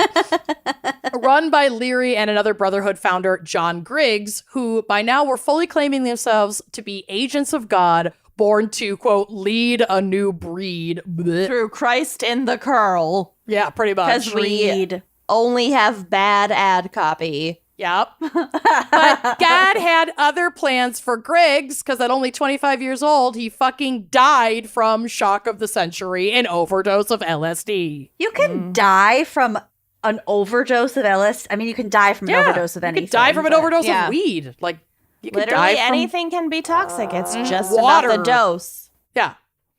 In response to this tragedy, the Brotherhood didn't dial back their LSD production, but rather dialed it up, expanding their operation to produce, according to the BBC, 10 kilograms of LSD, or approximately 100 million doses. That's nuts. so many It's doses. so much. That's how much Yeah. he took? No, they were producing that. Oh, They I thought ramped up that's to how he producing that. died. There were like 100 million citizens in the U.S. at the time. Yeah. They could have given a tab of LSD to like every single American. Mm-hmm. Mm-hmm. That's a lot of LSD. It's a lot. How many? It is a lot. How many LSD can I you don't- do I in don't one know. day? I don't know. I'm reading It would right depend on now. your tolerance, probably. A dose ranging from 50 to 200 micrograms is non-toxic and medically safe when used in a safe setting. A typical tab is usually 100 to 200 micrograms. Micrograms. And they were making 10 kilograms. Okay. According to Michael Randall, a formative member of the Brotherhood, the plan was to drive down the price of LSD through mass production to distribute, quote, so much orange sunshine that it would become virtually free. We had a deep spiritual commitment to what we were doing. They were just trying to saturate the market so everyone could have it for free. Yeah, pretty much. Love it. This was continuing to get out of fucking hand, and the Brotherhood was now being seen as, honestly, what it was, a massive drug syndicate, and was coined the hippie mafia by the press. Yeah. They had grown not only in numbers, but in political influence, and our boy Timothy Leary even ran against Ronald Reagan for governor of California in 1969. Obvi he lost, but the race was That's huge. a shame. He would have been so much better. I know, would have been so good. He could have become president. He could have been. But the race was big in the press and in pop culture, even inspiring the Beatles' hit Come Together. Leary continued to be an outspoken and influential person, and the government was not feeling great about that. In 1965, so we're kind of going back in time a little bit, he had been picked up for marijuana possession when he was found with weed coming back into the U.S. from their little commune in Mexico with his family.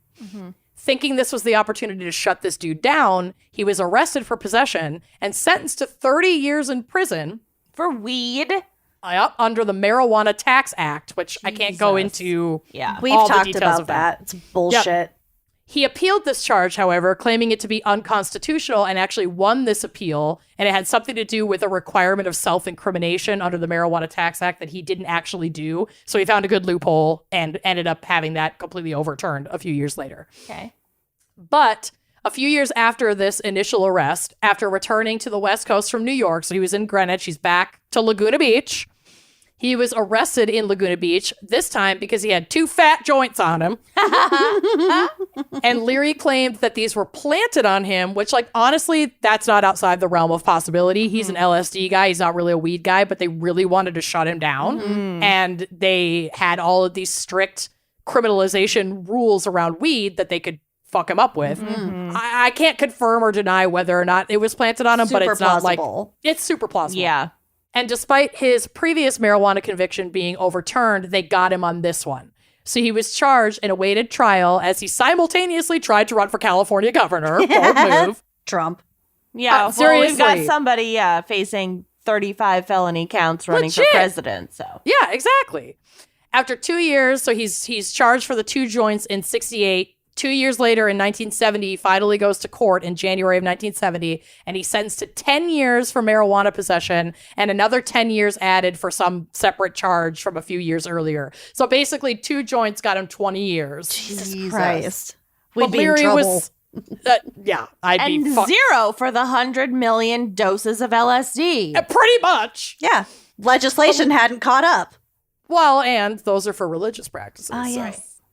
But Leary was not going to go down easy and still had a lot of connections as the founder of the hippie mafia. One such connection was to the Weathermen, which was a leftist militant group founded at the University of Michigan by, quote, Students for a Democratic Society. They were scary. Yeah. It's raining, man. Weatherman. The Weathermen were freaky. According to Wikipedia, they believed the U.S. government to be imperialist and had the long-term objective of overthrowing the government. So they were a leftist terrorist organization. A few months after Leary was sent to prison, a member of the Weathermen acted as Leary's getaway driver in his escape from prison. So many more people escape from prison than I ever realized. Like everyone. That's I like guess. my biggest takeaway from Everyone. doing this podcast is that Seriously. like if you're sent to prison, like try to escape. Just like leave. it's like 50-50. Not that It hard. seems not that hard, yeah. Leary apparently snuck his way up and over a prison wall by like climbing a telephone wire. A Spider-Man. Yeah. His escape was a success, and he was eventually smuggled all the way to Algeria with his wife and kids. They hid out in Algeria for about a year before making their way to Switzerland, where arms dealer Michael Houchard offered to shelter them, but it turned out he was like just kind of imprisoning them, but that's neither here nor there. Okay. Then they were kidnapped and Yeah. Yada, yada, yada. It got a little messy. They ended up in an ashram in Pondicherry. Pretty much. In 1972, the Nixon administration successfully convinced the Swiss government to imprison him, but they refused to extradite him back to the U.S. So they imprisoned him for like a hot minute, and then they were like, okay, we're done. We're over it.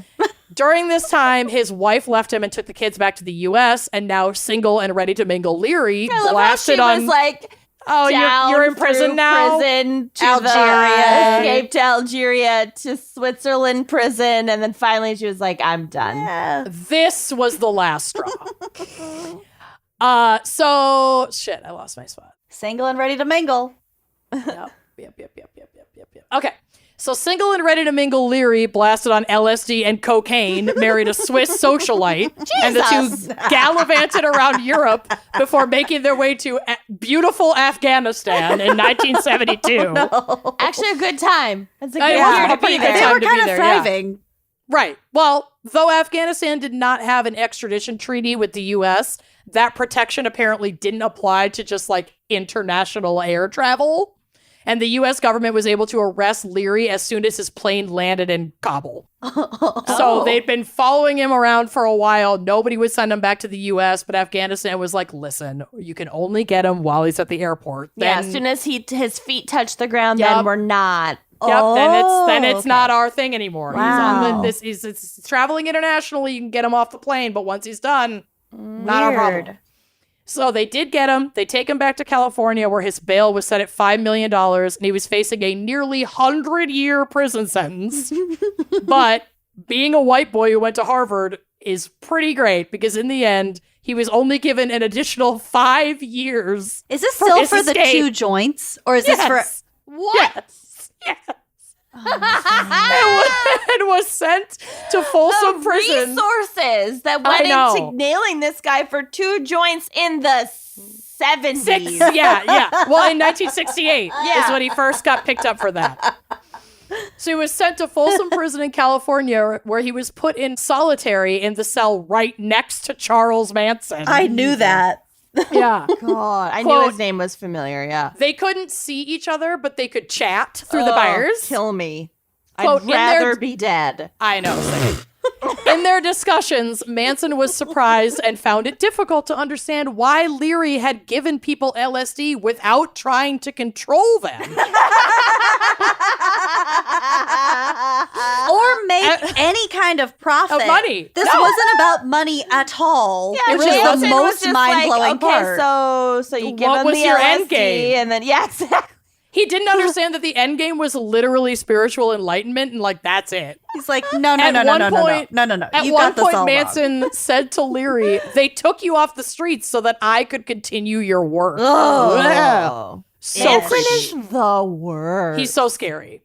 So Leary fully switched sides and started working with the U.S. government as an informant, which shortened his sentence and allowed him to enter witness protection upon his release from prison in 1976. Imagine He served trying 4 to years. like live a normal suburban witness protection life as this guy, and then like somebody Back of mentions your like brain busted open from drugs. Yeah, somebody exactly. mentions like, oh, it's spring, I gotta plant my poppies, and he's like, let me tell you about Kabul in 72. Oh wait, Oh, wait. Can I borrow a cup of sugar, Tim?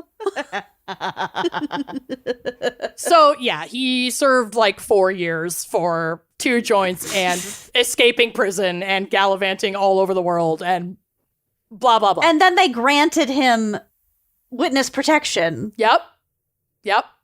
So, although he was like, hey, guys, hey, Brotherhood of Eternal Love, I was just bullshitting with the man to get out early. Like, I'm still one of you. Like, I'm cool. But his hippie colleagues were like, no, you're a cop informant and a liar. Like, fuck off. Yeah. So his legacy had officially ended. He died in like 1996. I think he just kind of went off and, you know. Well, there's a reason we don't know what happened to him. Right. Yeah, I didn't realize protection. I didn't know he went down like that. he became an electrician and Probably burned another church to the ground. got really into foosball. Oh my God.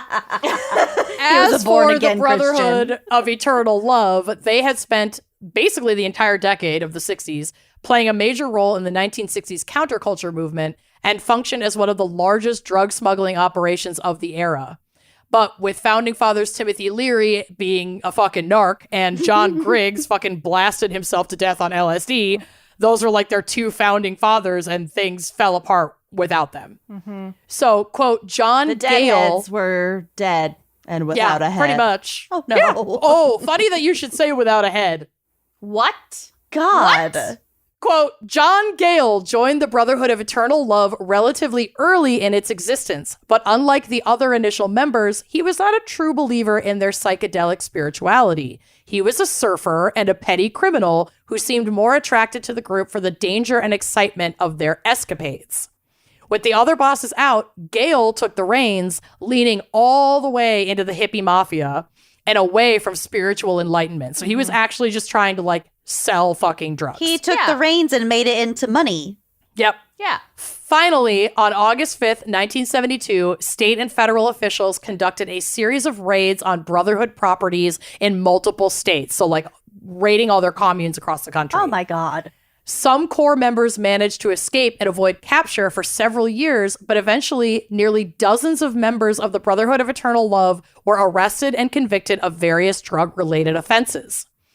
Gale was one of the ones to wiggle away somehow, but he didn't walk away from drug dealing entirely and was still a major player in Los Angeles until he was busted in 1981 with over $7 million worth of cocaine ready to distribute. Damn. Shockingly, however, he never made it to court for this charge as he was fucking decapitated in a car accident before his court date.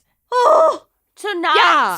like offed, like it was an accident? No, it was an accident. He died in a Final car accident. Destination. Yep. Wow. Yeah. His capo was detated. Oh no. Yeah. His Yeah. kappa was detated. Jesus. His capo was detated. Well, look at me having prophetic dreams. Seriously. So, Good. and of course, by the 80s, LSD was kind of out and like Coke was super in. Yeah. Yeah. So that He was finalized a trendsetter. that really finalized the death of the Brotherhood of Eternal Love. And now it's just like a topic of folklore. It doesn't exist anymore. Wow. Isn't that nuts? Yeah. That was heavy, man. Cool. Fucking Christ of the Curl. You know what I'm Christ of saying? the Pearl. Shut. Fucking Wow. Christ and the Curl. Anyway, that's my Well done. Isn't that a wild ride? I like knew how a there lot were of that, parts but that there you were just some like twists. had to skip over, and then he married There's a so Swiss much. socialite. Right, and that was the whole thing. You guys, was the there's whole so thing. this could be a 50 season podcast. Yeah. Like there's so much shit to this Brotherhood of Eternal Love and like all the people that were part of it and all the offshoots of it. It was nuts. It was huge. It dominated the entire like zeitgeist of the 60s. It was crazy. It was he redirected the culture of our country. 1,000%. Yeah, absolutely. Ugh. Like almost single-handedly. That's It was so As fucking wild. amazing. Fan picker Jordan Wilson. As You indeed. have redirected the zeitgeist of this episode. Thank you, Jordan. And thank you for listening. And we'll talk to you next week. See you later. Bye-bye. Thanks for listening to Wine and Crime. Our cover art is by Kala Yip, music by Phil Young and Corey Wendell, editing by Jonathan Camp. Check out our website and blog at wineandcrimepodcast.com. You can also follow us on Facebook, Twitter, and Instagram at Wine and Crime Pod. If you have questions, answers, or recommendations to share, email us at wineandcrimepodcast@gmail.com. Episodes are available on Apple Podcasts, Stitcher, Google Play, basically wherever you get your favorite podcasts.